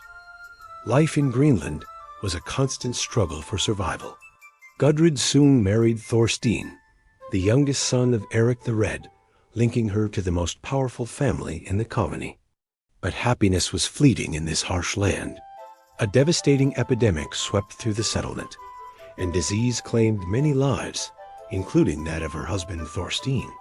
Gudrid herself fell gravely ill, but managed to survive, a widow in a land of ice and sorrow. While many would have been broken by such loss, Gudrid's spirit remained unyielding. Instead of succumbing to grief, she looked to the horizon. Her husband's dream had been to sail even further west to find a rumored land of plenty. Now, she would make that dream her own, vowing to continue the journey into the unknown. Her resolve led her to her second marriage, this time to a wealthy Icelandic merchant and seasoned adventurer named Thorfinn Karlsifni. He shared her ambition and possessed the resources to make it a reality. Together, they organized and led a daring new expedition, gathering settlers, livestock, and supplies for a voyage beyond Greenland. They sailed west, following the tailies of Leif Erikson, into the vast emptiness of the ocean. Their destination was Vinland, the land of wine, a place we now know as North America. When they finally made landfall, they discovered a world beyond their wildest dreams. It was a land of towering forests, lush meadows, and wild grapes growing in abundance. The fertile soil and rich resources promised a new permanent home, a true paradise compared to the barren landscapes of Greenland and Iceland. Here, in this new world, the Norse encountered its native inhabitants, people they called Skrælings. The initial interactions were peaceful and filled with curiosity. The Norse, including Gudrid, engaged in trade, exchanging red cloth and milk for valuable furs. For a brief time, it seemed as if two different worlds could coexist. However, these peaceful beginnings soon frayed. Cultural misunderstandings, mutual fear, and the inherent tensions of a new settlement created a fragile peace that could not last. A sudden, violent conflict erupted, and though the Norse fought fiercely, they were vastly outnumbered. Karlsifni and his people were forced to accept a bitter truth. Vinland, for all its bounty, could not yet be held. Their dream of a permanent settlement had to be abandoned. Despite the ultimate failure of the colony, a momentous event occurred during their time in Vinland. Gudrid gave birth to a son, Snorri Thorfinnsson. He was the first known European child born in the Americas, a living symbol of this extraordinary chapter in exploration. His birth in this distant, wild land represented a bridge between the old world and the new. Though the family would not stay, Snorri's existence became a powerful symbol of hope and the far-reaching ambition of his people. His story, intertwined with his mother's, became a legacy of what was possible, a tale of a new generation born at the farthest edge of the Viking world. With the Vinland settlement no longer viable, Gudrid, Karlsifni, and their young son Snorri made the long and arduous journey back across the Atlantic. They returned first to Greenland, and then to their ancestral home in Iceland, their ships laden with valuable timber and furs from the New World. Their tales of the distant West became the stuff of legend, inspiring awe and wonder. Snorri grew up in Iceland, and true to the promise of his remarkable birth, he became a respected and influential figure in his own right, continuing the family's legacy of leadership. Gudrid, however, felt the pull of a different purpose. Having raised her family and seen worlds others could only dream of, her restless spirit sought a final personal journey. In her later years, with their children grown and her husband passed, Gudrid undertook her most astonishing voyage yet. Traveling alone, she embarked on a pilgrimage to Rome, the heart of Christian Europe. For a Norse woman of her time, this was an almost unimaginable undertaking, a journey spanning thousands of miles across foreign lands and seas. It was perhaps the farthest journey ever recorded by a woman of her era. After returning to Iceland from this final great adventure, Gudrid became a nun, retreating to a quiet life of reflection. In the solitude of the cloister, This woman who had crossed oceans and seen the birth of a new world dedicated her final years to her faith, her life a tapestry of incredible contrasts. Her descendants, carrying the blood of the first European born in America, would go on to shape Icelandic history for centuries, with lineages tracing to powerful bishops and even European nobility. Gudrid's name was never forgotten. The Skalds, the great poets of the North, immortalized her with a title that perfectly captured her life, the Far Traveler. She was the woman who had walked the world. Her saga endures not as a tale of conquest, but as a powerful reminder of the true nature of the Viking spirit. Her story proves that these were not just raiders and warriors, but also farmers, traders, explorers, and pioneers. They were men and women of incredible courage and vision, who dared to sail beyond the horizon in search of a new life. And among them, Gudrid stands as one of the greatest travelers of all. In the late 10th century, Norway was not a single kingdom, but a patchwork of territories ruled by powerful chieftains known as jarls. In the northern region of Trøndelag, one man stood as a bulwark against the changing tides of faith and power, Jarl Khan of Lade. As the influence of Christianity crept northward from continental Europe, Khan remained a staunch defender of the old gods Odin, Thor, and the pantheon of Asgard. The Norse Sagas, our primary window into this tumultuous era, paint a complex portrait of him. To his people, he was a revered protector, a leader whose strength ensured their safety and prosperity. To his enemies, he was a feared and ruthless ruler, a man who would stop at nothing to maintain his authority and preserve the ancient traditions. His name was whispered with a mixture of respect and fear, a testament to his formidable presence in a divided land. While Han fortified the pagan north, a new challenger was rising in the west.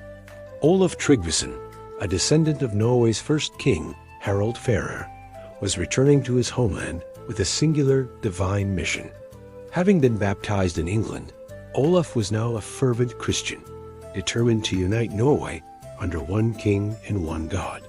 He arrived not just with a claim to the throne, but with the conviction that he was an instrument of God's will. His message resonated with many clans who were weary of the constant infighting among the Jarls. Secretly, allegiances began to shift. Chieftains and farmers promised wealth, land, and the favor of a powerful new deity, quietly pledged their support to the returning king. Spies brought Khan unsettling news. Olaf was gathering a fleet of longships larger and more formidable than any seen since the days of Harald Fairhair himself. A storm was gathering, and it was headed directly for Khan's domain. The pressure on Jarl Khan mounted with each passing day. He struggled to maintain the loyalty of his fellow Jarls and the farmers who formed the backbone of his army. Whispers of Olaf's promises and the might of his growing fleet sowed doubt and fear among Hans's allies. Some began to question whether the old gods were still strong enough to protect them from this new threat. Amidst this uncertainty, Khan's son, Eirik Håkonsson, a fierce and proven commander in his own right, urged his father to take decisive action. Eirik argued for open war, believing that a swift, powerful strike was the only way to crush Olaf's ambitions before they could take root.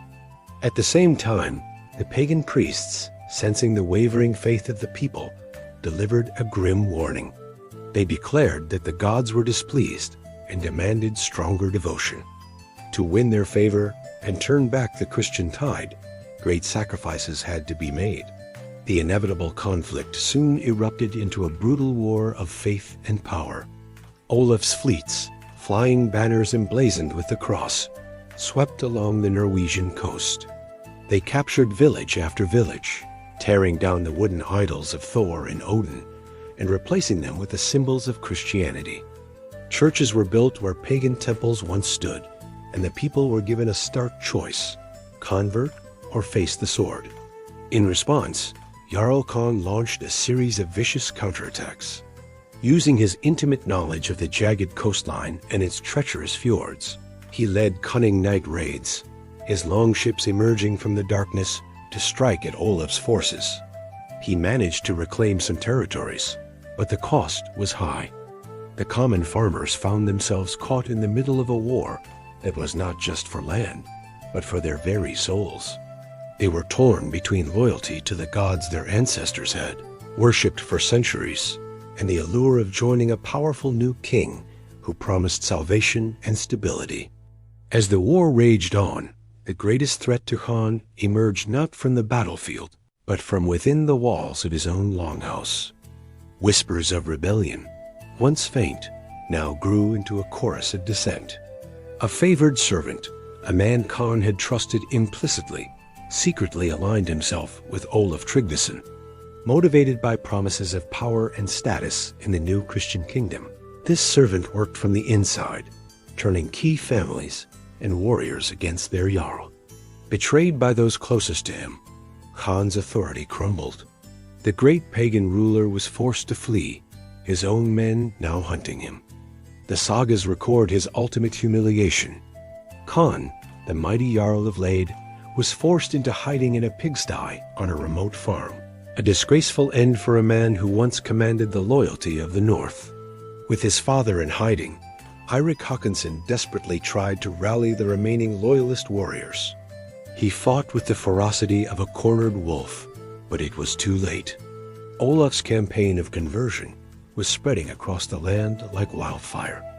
The promise of a unified kingdom under a single, triumphant god was a powerful force that few could resist. The old ways were dying. Soon, Khan was hunted down in his squalid hiding place and killed. His end was both tragic and dishonorable, a stark symbol of the fall of the old order. Across Norway, the banners of Odin and Thor, which had flown over the fjords for centuries, were lowered for the last time.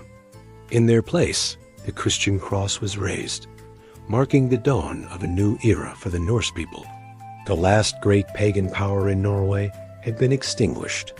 Eirik Håkonsson, however, refused to bend the knee. He would not serve the man who had brought about his father this humiliating death and the downfall of their gods. Gathering the few loyal ships and warriors who remained, he set sail from Norway, becoming an exile. He sought refuge in the Viking strongholds of Denmark and England, where powerful rulers were wary of Olaf's growing influence. In the halls of foreign kings, Eirik nursed his grief and plotted his revenge. He vowed that he would one day return to Norway, not just to reclaim his family's lands and titles, but to restore his father's honor. This vow of vengeance would not be an empty one. Eirik's exile set the stage for one of the most legendary naval conflicts in Viking history, the Battle of Svolder, where he would finally confront Olaf Tryggvason and attempt to settle the blood debt between their families. In the years that followed, the bards and skalds of Scandinavia sang conflicting tales of Jarl Khan's life and fall. In some songs, he was remembered as a cruel tyrant, a lecherous ruler whose hubris and brutality led to his own well-deserved demise. These were the stories favored by the new Christian kings, a narrative that justified Olaf's conquest and painted the old pagan ways as barbaric. But other sagas told a different story. In the halls of those who secretly clung to the old beliefs, Khan was immortalized as the last great defender of ancient Norse faith, a tragic hero who fought to the bitter end to protect his people as heritage from foreign influence.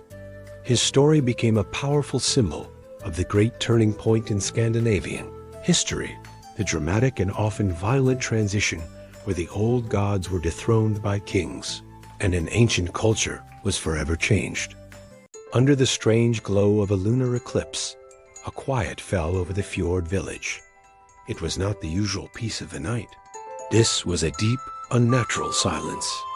One by one, every person in the village fell into a profound sleep, as if touched by a spell they could not resist. The fires in the hearths burned low. The dogs stopped barking, and the world seemed to hold its breath, caught in the moon's shadow. The eclipse passed, and the stars returned to their rightful places in the sky, but the village remained frozen in its slumber. When the first light of dawn touched the snow-capped peaks, only one person stirred. Her name was Yrsa, a young healer known for the silver scar that cut across her eye, a mark left by a childhood accident. As she woke, a strange feeling washed over her. The silence was too complete, too heavy. Then, carried on the wind from the distant mountains, she heard them. Faint whispers, calling her name, pulling her toward the cold, high peaks. Yrsa walked through the silent streets of her home, her heart pounding with a growing sense of dread. She went from longhouse to longhouse, her footsteps the only sound in a village frozen in time. Inside, she found her friends and family, their chests rising and falling with shallow breaths, but they were lost in a sleep no remedy could break. She tried shaking them, calling their names and burning sacred herbs, but nothing worked. The villagers were trapped somewhere between life and death, their spirits locked away. Yrsa felt a heavy weight settle on her shoulders. She looked at her reflection in a pail of water, at the silver scar that seemed to shimmer in the morning light. She believed this was no random curse. The gods had chosen her for a reason, marking her for a task that only she could complete. Desperate for answers, she sought out a wandering Volva, an old seeress who was rumored to read the threads of fate. The Volva looked at Yrsa with ancient eyes and revealed a cryptic prophecy. To reclaim the sun of life, you must embrace the moon of death. With the seeress's words echoing in her mind, Yrsa knew she could not stay. She had to venture into the wild north, toward the mountains where the whispers originated. She packed a small bag with herbs and a waterskin, her healer's instincts mixing with a newfound, terrifying purpose. She was not alone for long. The first to join her was Eric, a warrior known as Bare Heart for his immense strength. But beneath his powerful exterior, he was tormented by a crippling guilt over a past battle where he was the sole survivor. He felt the curse was a punishment he deserved and hoped to find redemption by helping Yrsa. Soon after, they met Frey, a young thrall who had recently escaped a cruel master. Frey possessed a rare gift, the ability to speak with animals, and the creatures of the forest guided him to Yrsa's path. He saw a chance for true freedom in her quest, a way to forge his own destiny. Each of them carried a personal burden, a deep wound in their soul that was mysteriously connected to the sleeping sickness that had claimed the village. Together, the three companions of fate turned their faces to the north and began their journey. Their path led them onto the dead roads, forgotten trails that were only visible under the pale light of the moon. These were not ordinary paths. They were haunted by the spirits of the dishonored dead, souls who were denied entry to the afterlife. The air grew cold, and ghostly figures drifted through the ancient trees, their mournful cries filling the night. To pass, the spirits demanded a toll, but they did not want gold or food. They wanted memories. As Yrsa, Eric, and Frey traveled deeper into the spectral realm, they found pieces of their past being stripped away. Eric began to forget the faces of the comrades he had lost, their names turning to smoke on his tongue. Frey struggled to remember the warmth of his mother's smile. Yrsa, too, felt the drain, her childhood memories becoming blurry and distant. It was during a confrontation with a powerful spirit that Yrsa learned the truth. The curse was not a random act of divine anger. It stemmed from a broken oath, an ancient promise made between her own ancestors and the forgotten goddess of the moon. Her bloodline was at the very heart of the village's suffering. Following the whispers that had grown stronger with each step, the companions finally arrived at their destination, a colossal glacier mountain that pierced the clouds. Hidden deep within the ice was a half-forgotten temple, its walls carved with glowing runes that pulsed with an otherworldly light.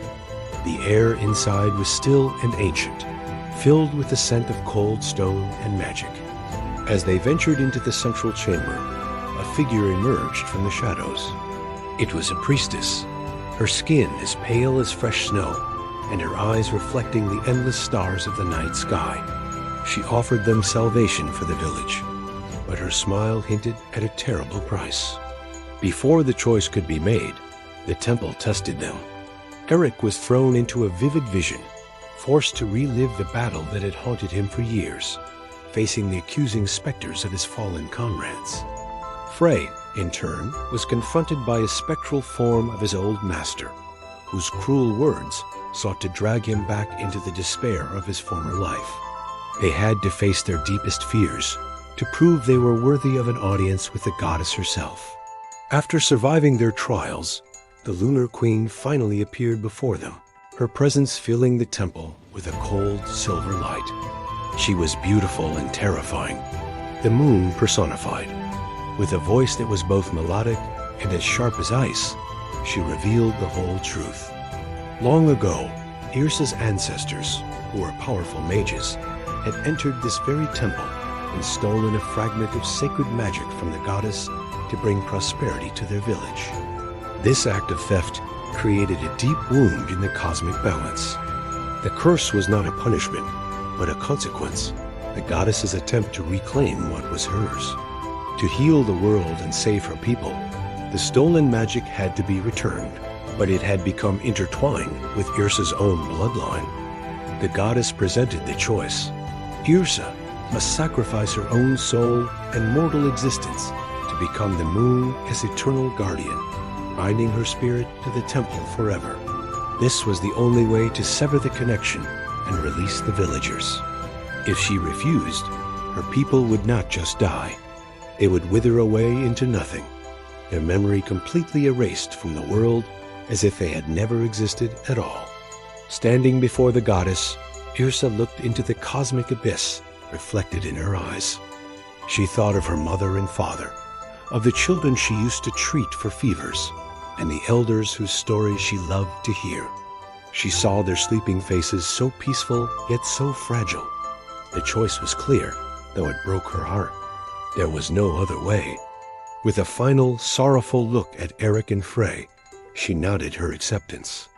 She bid a silent farewell to her loved ones, sending her love out into the world one last time, a prayer whispered from her soul.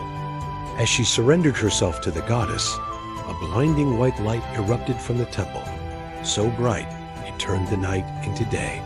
The energy shot across the sky, a silver arrow streaking back toward the fjord. In that exact instant, every villager gasped, their eyes flying open as if waking from a long, confusing dream. They were disoriented and weak, but they were alive. Eric and Frey eventually made their way back to the village, where they were welcomed as heroes who had broken the curse.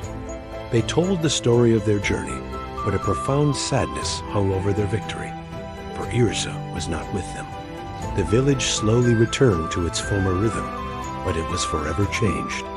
They owed their lives to the young healer who had vanished into the mountains. Now, whenever the full moon hangs high and bright in the night sky, the villagers gather outside. They look up, and sometimes, if they watch closely, they can see a faint silver figure dancing among the clouds, a celestial guardian watching over them. They sing songs of Yrsa, the moon-scarred healer, the girl who saved them by embracing the heavens. Her story became a legend, passed down through generations. Yrsa was no longer just a memory. She had become a protector spirit. Her presence is felt on the wind, a guiding light for lost travelers and a haunting chill for those with malice in their hearts. From her place in the night sky, she is forever watching over the people she loved, her sacrifice a constant, shimmering reminder of her heroic surrender. In the wake of a powerful king's death, Norway splintered. The great kingdom shattered into a mosaic of rival clans, each vying for dominance in the ensuing power vacuum. Old alliances, once forged in blood and steel, crumbled into dust. Raiders, emboldened by the chaos, descended upon villages that were once considered allies, their longships cutting through the fjords like sharks through water. It was a time of treachery and strife, where the only law was the edge of an axe. Amidst this turmoil, a young chieftain named Sigurd inherited the leadership of his clan. His succession was not one of celebration but of sorrow, for his father had been slain in a cowardly ambush, a victim of the very chaos that now threatened to consume them all. The weight of a fractured kingdom and the future of his people now rested on his young shoulders. He was no longer just a son, and the Sigurd Wolf battle and his saga was about to begin. With his father's blood still staining the earth, Sigurd swore an oath of vengeance. He called a council, summoning the jarls of neighboring clans to his longhouse, hoping to forge a new alliance from the ashes of the old. He stood before them, a youth hardened by grief, and spoke of unity and retribution. But his words fell on deaf ears. Many of the grizzled jarls, veterans of countless battles, saw only a boy playing at being a leader. They dismissed his pleas, claiming his clan was too weak, his experience too little to command their respect or their warriors. As the council dissolved, hope dwindled. Yet not all abandoned him. Two figures remained by his side. Brynhild, an elite shield maiden whose skill with a shield and axe was legendary, had been his friend since childhood. Her loyalty was unwavering. The other was Torvald, a mysterious strategist from distant lands, whose sharp mind and quiet demeanor concealed a profound understanding of warfare. With only these two allies, Sigurd's path to vengeance seemed impossibly steep. To forge a war host worthy of his cause, Sigurd embarked on a perilous journey across the jagged fjords and windswept mountains of Norway. He and his small retinue sought out the dispossessed and the forgotten, those who had no love for the squabbling jarls. They traveled to the shadowy forests to recruit outlaw berserkers, men whose battle fury was as untamed as the beasts they lived among. They climbed into the high peaks to find expert bowmen, hunters whose arrows flew with lethal precision. They sailed to the coastal settlements, convincing the finest shipbuilders to lend their craft to his growing fleet.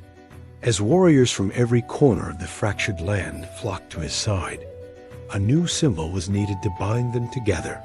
A banner was crafted, bearing the snarling head of a wolf. It became their emblem, the Wolf Banner, a testament to their shared fury and their unified purpose. Their numbers grew, and a sense of strength began to take root in Sigurd's war camp. To celebrate their burgeoning power and foster camaraderie, a great feast was held in the longhouse. Mead flowed freely, and the sounds of laughter and boasting filled the hall. But the celebration was cut short by screams of agony. Several of Sigurd's most trusted men collapsed, their faces contorted in pain. Victims of a fast-acting poison slipped into their horns of mead. A chilling silence fell over the feast as the grim reality set in. The enemy was not just outside their walls, but within their very ranks. An investigation pointed to treachery from someone in Sigurd's inner circle, someone who had access to his closest advisors. A seed of paranoia was planted in Sigurd's mind. He looked at the faces around him, at Brynhild, at Torvald, at men he had known his whole life, and for the first time, he began to doubt even those he trusted most. The first major test of their strength came under the cold light of a winter moon. An enemy army, seeking to crush Sigurd's rebellion before it could gain more momentum, launched a surprise attack. Their warriors charged across a vast frozen river, their battle cries echoing in the frigid air. They expected to overwhelm Sigurd's smaller force with sheer numbers. But Sigurd and Torvald had anticipated such a move. Instead of meeting the charge head-on, Sigurd's forces executed a clever, devastating tactic. As the enemy host reached the center of the river, hidden warriors shattered the ice with heavy hammers and axes. The frozen surface cracked and splintered, plunging hundreds of enemy soldiers into the lethally cold water below. The charge dissolved into chaos and panic. It was a decisive victory, won not by brute force, but by cunning. Yet, in the confusion of the aftermath, Torvald was ambushed and dragged away by unknown assailants, disappearing into the winter gloom. The capture of his chief strategist sent a shockwave through Sigurd's camp. It was then that Brynhild approached him, her face grim, bearing a devastating secret. She revealed that Torvald was not who he seemed. He was, she claimed, the bastard son of the very enemy Jarl they fought against. His entire presence in their camp had been a lie, a long-conceived plot to destroy Sigurd's clan from within. His capture, she insisted, was a ruse to escape before his treachery was uncovered. Doubt, already festering in Sigurd's heart since the poisoning, threatened to consume him. The evidence seemed to align, and many of his captains called for Torvald to be declared a traitor. Yet Sigurd hesitated. He looked at Brynhild, his oldest friend, and saw the conviction in her eyes. But he could not bring himself to condemn a man based on rumor alone. He made a difficult choice. Loyalty and justice had to stand above fear. With his war host now a formidable army, Sigurd marched on the final fortress of the enemy Jarl. The time for diplomacy and doubt was over. The final confrontation was at hand. As his army prepared for a massive siege, Brynhild, still determined to prove Torvald's guilt, volunteered for a dangerous mission. Using her skill and knowledge of the enemy's lands, she would infiltrate the stronghold to find definitive proof of Torvald's betrayal. She slipped through the enemy's defenses under the cover of darkness. What she discovered inside the stone walls, however, was not what she expected. Overhearing a clandestine meeting, she learned the horrifying truth. The true traitor was not Torvald, but Sigurd's own uncle, the very man who had positioned himself as a loyal advisor after Sigurd's father's death. It was he who had orchestrated the ambush that killed the old king, hoping to seize power for himself. As dawn broke, Sigurd's army stormed the fortress gates. The siege was brutal and swift, the fury of the Wolf Banner's host overwhelming the fortress's defenders. Sigurd fought his way through the chaos, his mind set on a single purpose. He found his uncle in the great hall, standing before the Jarl's high seat.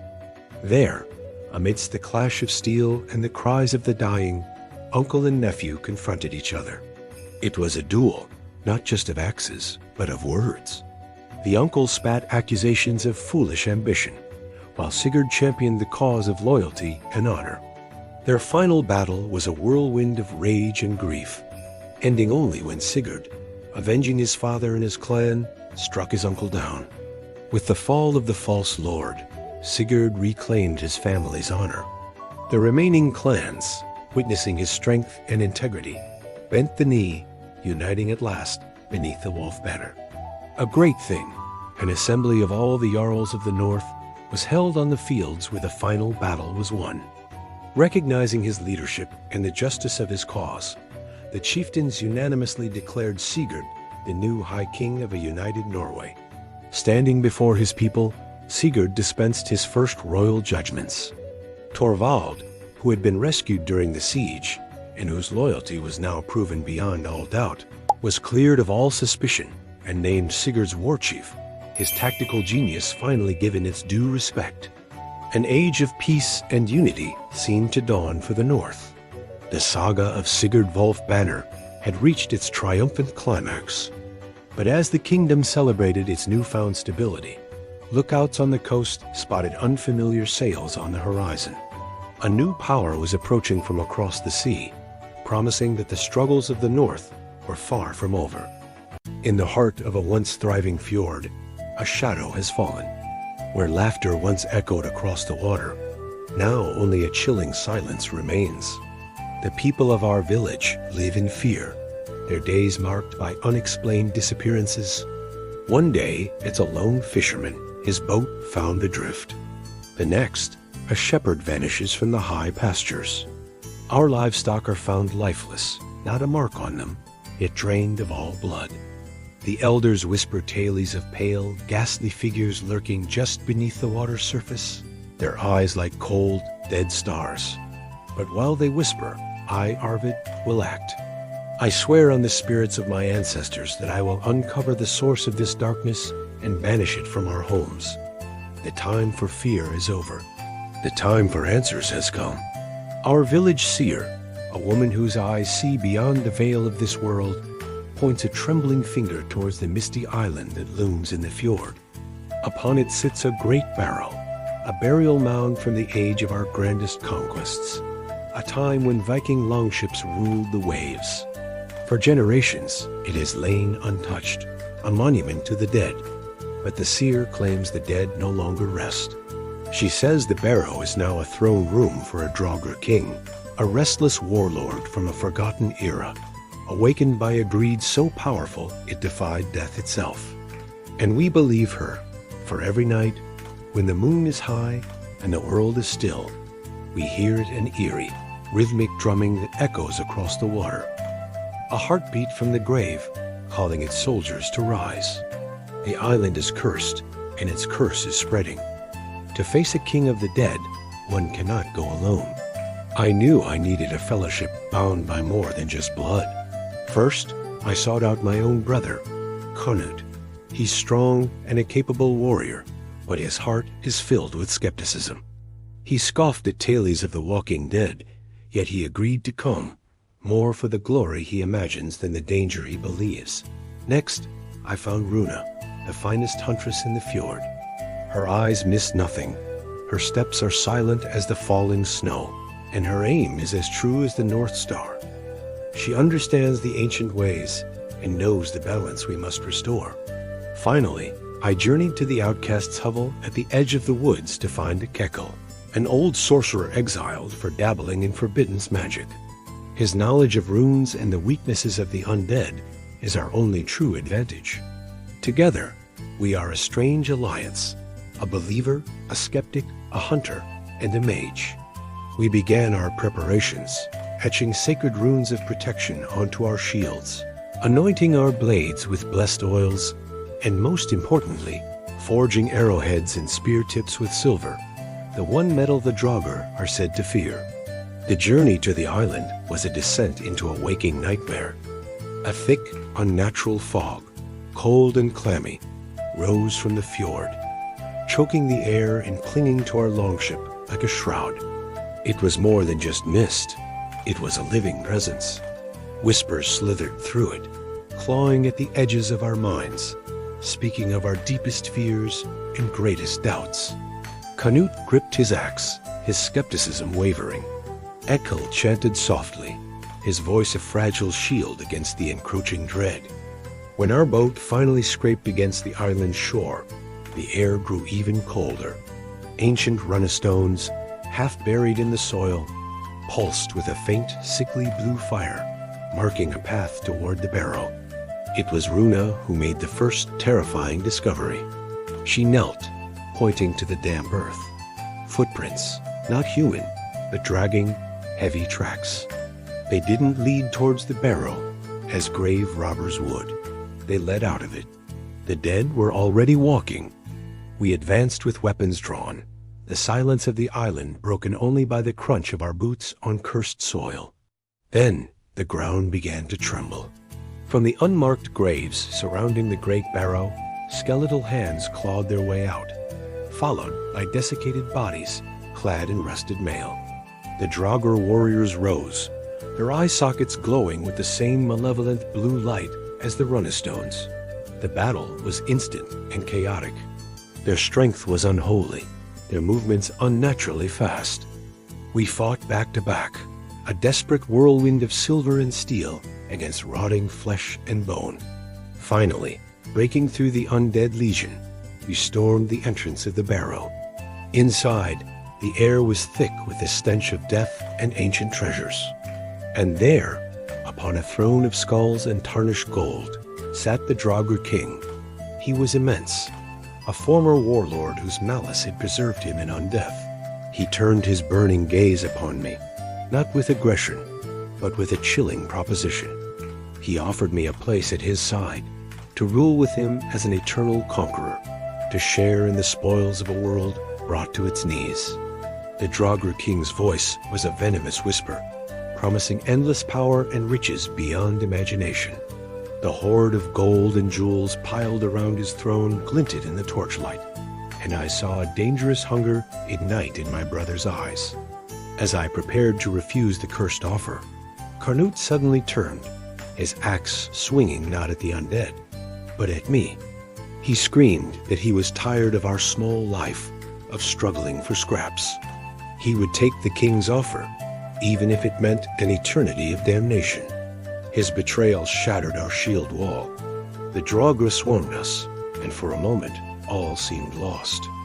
Runa was overwhelmed, and I was parrying my own brother's furious attacks. It was then that Ekkel, the old sorcerer, made the ultimate sacrifice. With a final defiant cry, he smashed his vials of blessed oil at the foot of the throne.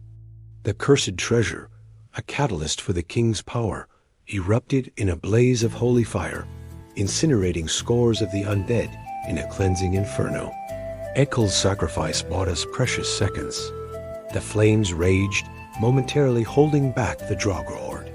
I looked at Canute, his face twisted by greed, his eyes no longer those of my brother, but of a monster. He was the anchor of the curse now, his mortal greed feeding the king's power. There was no reasoning with him, no saving him. With a heart heavier than any stone, I understood what I had to do. I was not just fighting for my village anymore. I was fighting for my brother's soul. I dodged his wild swing, my own blade finding its mark. As Canute fell, the last of his humanity returned to his eyes in a fleeting moment of regret. His death broke the pact. The Draugr king let out a final agonizing howl, not of pain, but of rage. His connection to the mortal world severed. He and his vast treasure crumbled into a mountain of dust and ash, his promises of an inevitable return echoing in the sudden silence of the tomb. We returned not as conquerors, but as solemn survivors.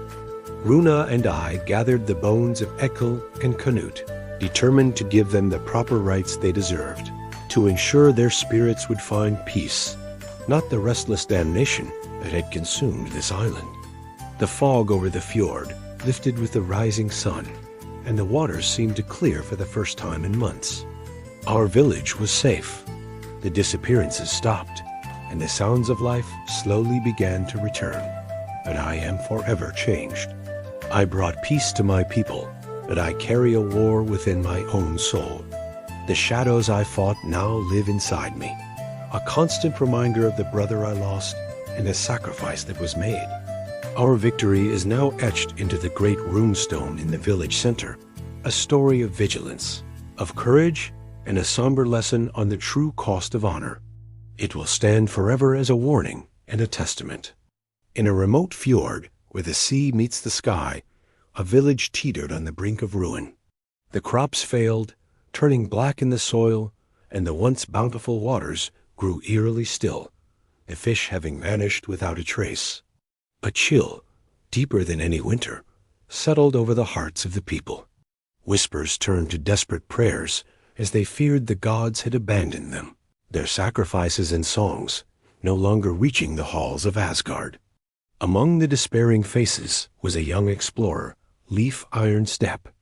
While others looked to the heavens for answers, Leif's gaze was fixed on the horizon.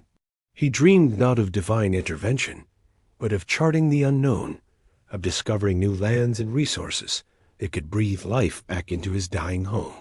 One evening, as the villagers huddled around their dwindling fires, a figure emerged from the mist, a wandering skald, his face a roadmap of ancient tales, his eyes holding the wisdom of 1,000 journeys. He carried with him a tattered, salt-stained map, a fragment of a forgotten age. Unfurling it with trembling hands, he spoke of a myth whispered only in the farthest corners of the north, the Crystal Mountain. He claimed it was a place of impossible power, a peak that held a divine source of warmth and light, a direct blessing from Freya herself. But his words came with a chilling prophecy. "Those who seek the mountain's gift," he croaked, his voice like grinding stones, "must be prepared to leave a part of their soul behind on its icy slopes." The skald's tale ignited a spark in Leif's heart. Hope, dangerous and bright, took root. He knew this was their only chance. He began to gather a crew, not of the strongest or most seasoned warriors, but of those with something to prove. First was Ingrid, a shield maiden whose courage was as sharp as her axe, her spirit untamed by the village's despair. Then came Soren, a young carpenter whose hands could shape wood into wonders. yet whose talent was overshadowed by the doubts of others.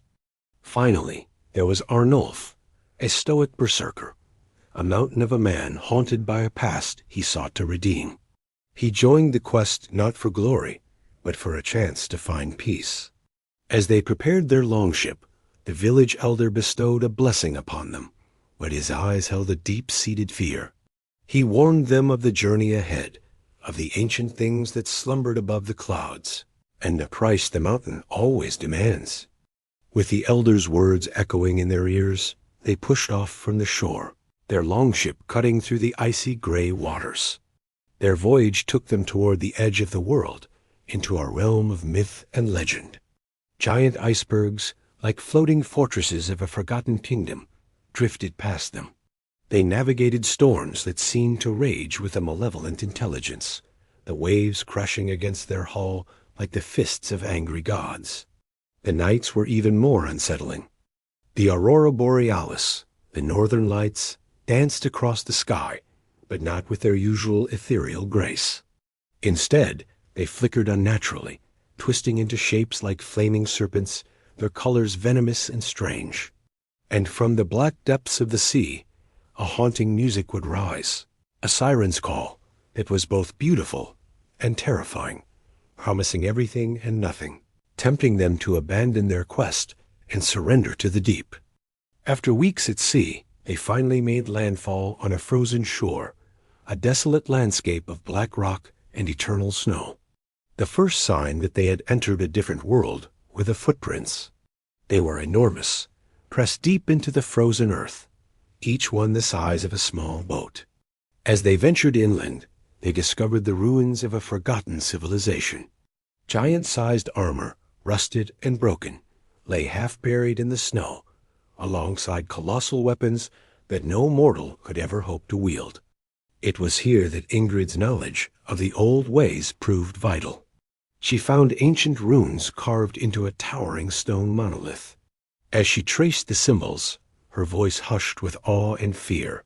She deciphered the story of a cataclysmic war fought eons ago, a war between the gods and the giants, with the Crystal Mountain itself as the prize. They were treading on the graveyard of titans. Leaving the land of the giants behind, they began their ascent. The Crystal Mountain loomed before them, its peak shrouded in swirling, unnatural clouds. A strange phenomenon occurred. The higher they climbed, the warmer the air grew. Steam hissed from deep cracks in the ice, and the frozen ground beneath their feet began to thaw. But the mountain's warmth was not a welcoming embrace. It was a fever dream. The air itself seemed to shimmer with illusions. Whispers on the wind took the form of loved ones calling their names, begging them to turn back. Paths that were clear one moment would vanish the next, and the very fabric of reality seemed to bend and twist around them. The mountain was testing them, preying on their deepest fears and desires. For Arnulf, the silent berserker, the psychological toll was too great. He stopped, his eyes wide with the vision only he could see, a phantom from his past, offering the redemption he so desperately craved. He cried out, and without a word to his companions, vanished into the thick swirling clouds. Heartbroken but resolute, Leif, Ingrid, and Soren pressed on, climbing above the clouds into a world of impossible light. At the summit, they found not a peak of rock and ice, but a vast, glowing chamber. Gigantic crystal pillars pulsed with an inner luminescence, casting rainbows that danced on the walls of a cavern that felt like the heart of a living star. In the center of the chamber, an entity began to form from the swirling light and energy. It was not a creature of flesh and bone, but a guardian, a living embodiment of the mountain's ancient power. Its voice was not sound, but a thought that echoed directly in their minds, ancient and powerful. It acknowledged their struggle and their courage, but confirmed the Skald's warning. To grant its power to mortals, to share the eternal flame that warmed the mountain, it demanded a sacrifice, a soul for a soul. The Guardian's demand hung in the crystalline air. It offered them the choice, One of them must be sacrificed to save the many. Ingrid gripped her axe, ready to offer her own life. Soren, pale but determined, stepped forward, willing to give up his future. But Leif, as their leader, held up his hand, refusing. He would not sacrifice his friends. He would not trade one life for another, no matter the cost. He looked at the radiant guardian and made a counteroffer. He would not give his life, but something far more precious. He offered his memories. He would surrender his past, every recollection of his family, his home, the faces of his friends, the very reason he had embarked on this perilous journey. He would give up his soul not in death, but in life. A silence fell upon the chamber. The guardian, perhaps moved by this unprecedented choice, agreed. The light flared, and as a single shard of eternal flame was released into Leif's hands, his past was wiped away, leaving only an empty vessel with a hero's resolve. They returned to their village not as a triumphant crew, but as a somber trio. The shard of eternal flame was placed in the heart of the settlement, and its divine warmth spread across the land. The crops grew green and strong, the sea teemed with fish once more, and life returned to the fjord. Leif was hailed as a savior, a hero of legend. They held feasts in his honor, sang songs of his bravery, but he stood among them as a stranger. He saw the joy in their faces, but felt no connection. He heard his name, but did not recognize it as his own. He saved his people, but at the cost of his own identity. Ingrid and Soren stood by his side, the keepers of his story, forever reminding him of the man he once was. His name became a legend whispered for generations. Leif Ironstep, the warrior who saved his people by surrendering everything he was. His sacrifice became the eternal flame that not only warmed their land, but also burned brightly in their collective memory. In the heart of the Viking Age, a time etched in frost and fire, our story begins under a sky bleeding crimson. A comet, the color of a fresh wound, tore through the tapestry of the night, a harbinger of chaos and change. The people of the Northlands, hardy folk accustomed to the whims of cruel gods and colder winters, looked up in a mixture of awe and terror. They knew it was an omen, a sign from the Aesir themselves. In a smoke-filled longhouse, where shadows danced like spirits, an ancient Valva, a seeress whose eyes held the wisdom of ages, fell into a trance. Her voice, a rasping whisper that carried the weight of prophecy, spoke of a new age. An age of iron and blood, a betrayal sharp as a serpent's tooth, and of discoveries that would reshape the very world. She spoke of a warrior, a child born under the raven's shadow, destined to rise from obscurity and carve a saga into the annals of history. The gods, she claimed, whispered his name on the winds, a name that would one day echo from the fjords of Scandinavia to the shores of unknown lands. This is the world of the Norsemen, a fractured land of warring jarldoms scattered across the rugged landscapes of Scandinavia. Here, life is a constant struggle. The winters are long and unforgiving, turning the land to ice and pushing communities to the brink of starvation. Resources are scarce, and what little there is fiercely contested. Alliances are forged in mead halls and sealed with oaths, but they are as brittle as winter ice. Rivalries fester for generations, passed down from father to son, often erupting into brutal conflicts where the only law is the edge of an axe. In this world, honor is a man's most valuable possession, worth more than gold or land. A slight against one's family can ignite a blood feud that consumes entire clans. And weaving through it all is the concept of word fate. The Norse believe their destinies are spun by the Norns, cosmic beings who decree the length and path of every life. A man can fight, he can rage against his fate, but he cannot escape it. And above all, the gods watch: Odin, Thor, Freya. Their influence is felt in every storm, every battle, every birth. They are not distant deities. They are active participants, their whims and interventions shaping the lives of mortals. This is the saga of Eirik, the Ravenborn. Our story finds its heart in a small, windswept village nestled between a dense, dark forest and a steel-gray fjord. This is the home of Eirik. He is not a jarl's son, nor a famed warrior. He is an orphan, found as a babe adrift in a broken boat, and raised by a modest farming family who loved him as their own. He knows the toil of the land, the bite of the winter wind, and the simple joys of a harvest brought safely home. Yet there is a fire in Eirik that sets him apart. His eyes, the color of a stormy sea, hold a depth that belies his youth. He is faster, stronger, and quicker to learn the ways of the axe and shield than any other boy in the village. Ravens, Odin's own messengers, seem to follow him, their dark forms circling overhead wherever he goes. A strange birthmark, shaped like a raven's claw, rests upon his shoulder, a constant, silent reminder of his unknown origins. Though he loves his adoptive family dearly, a question haunts his quiet moments. Who is he? Does noble blood run through his veins? Or is his lineage something far darker, something tied to the shadows that linger at the edge of the world? Eirik's quiet life is built on a fragile peace, a peace he doesn't know is about to be shattered.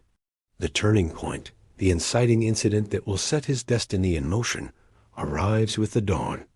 Smoke, thick and acrid, chokes the morning air. The terrifying sound of war horns echoes from the fjord, a sound that freezes the blood. Out of the morning mist, long ships slice through the water, their dragon prows snarling. They bear the sigil of Jarl Ragnar the Cruel, a notoriously ambitious and ruthless chieftain from a rival jarldom to the north. Ragnar's raiders swarm the beach like a plague of locusts, their axes and swords glinting in the rising sun. They are not here for tribute. They are here for annihilation. The village's few able-bodied men, farmers and fishermen, grab their hunting spears and wood axes, forming a desperate shield wall to protect their homes and families. It is a brave but futile stand. Eirik, no longer a boy, but not yet a man, fights with a fury that surprises even himself. He moves with an instinct he didn't know he possessed, his training axe becoming a deadly extension of his arm. He sees his adoptive father, a kind, gentle man who taught him how to sow seeds and mend nets, stand bravely against a towering berserker. He shouts a warning, but it's too late. With a sickening crunch, the berserker's axe cleaves through the old farmer's shield and bites deep. A primal scream tears from Eirik's throat. It is a sound of pure, unadulterated rage and grief. The world narrows to a single point, the man standing over his father's body. Something ancient and wild awakens within him. The strength of a bear, the speed of a wolf. He charges, his movements a blur of controlled chaos. He dodges a wild swing and buries his own axe in the berserker's side. The giant falls, shock and disbelief in his dying eyes. But one victory cannot turn the tide of a massacre. All around him, Eirik sees his world burning. His home, his life, his family, all turn to ash and blood. He watches in horror as the raiders drag his adoptive mother and younger sister away, their screams lost in the din of battle. He is helpless, wounded, and utterly broken. The raiders plunder what little the village has, set fire to the longhouses, and depart as quickly as they came, leaving behind a scene of utter desolation. As the smoke clears, Eirik is left alone amidst the dead and the dying. The man who raised him is gone. The mother who loved him and the sister he protected are captured, their fate worse than death. The village that was his entire world is a smoldering ruin. In that moment of absolute loss, grief turns to cold, hard resolve. The farm boy is gone, burned away in the flames of the raid. In his place stands a survivor, a young man with nothing left to lose and a heart filled with a burning need for vengeance.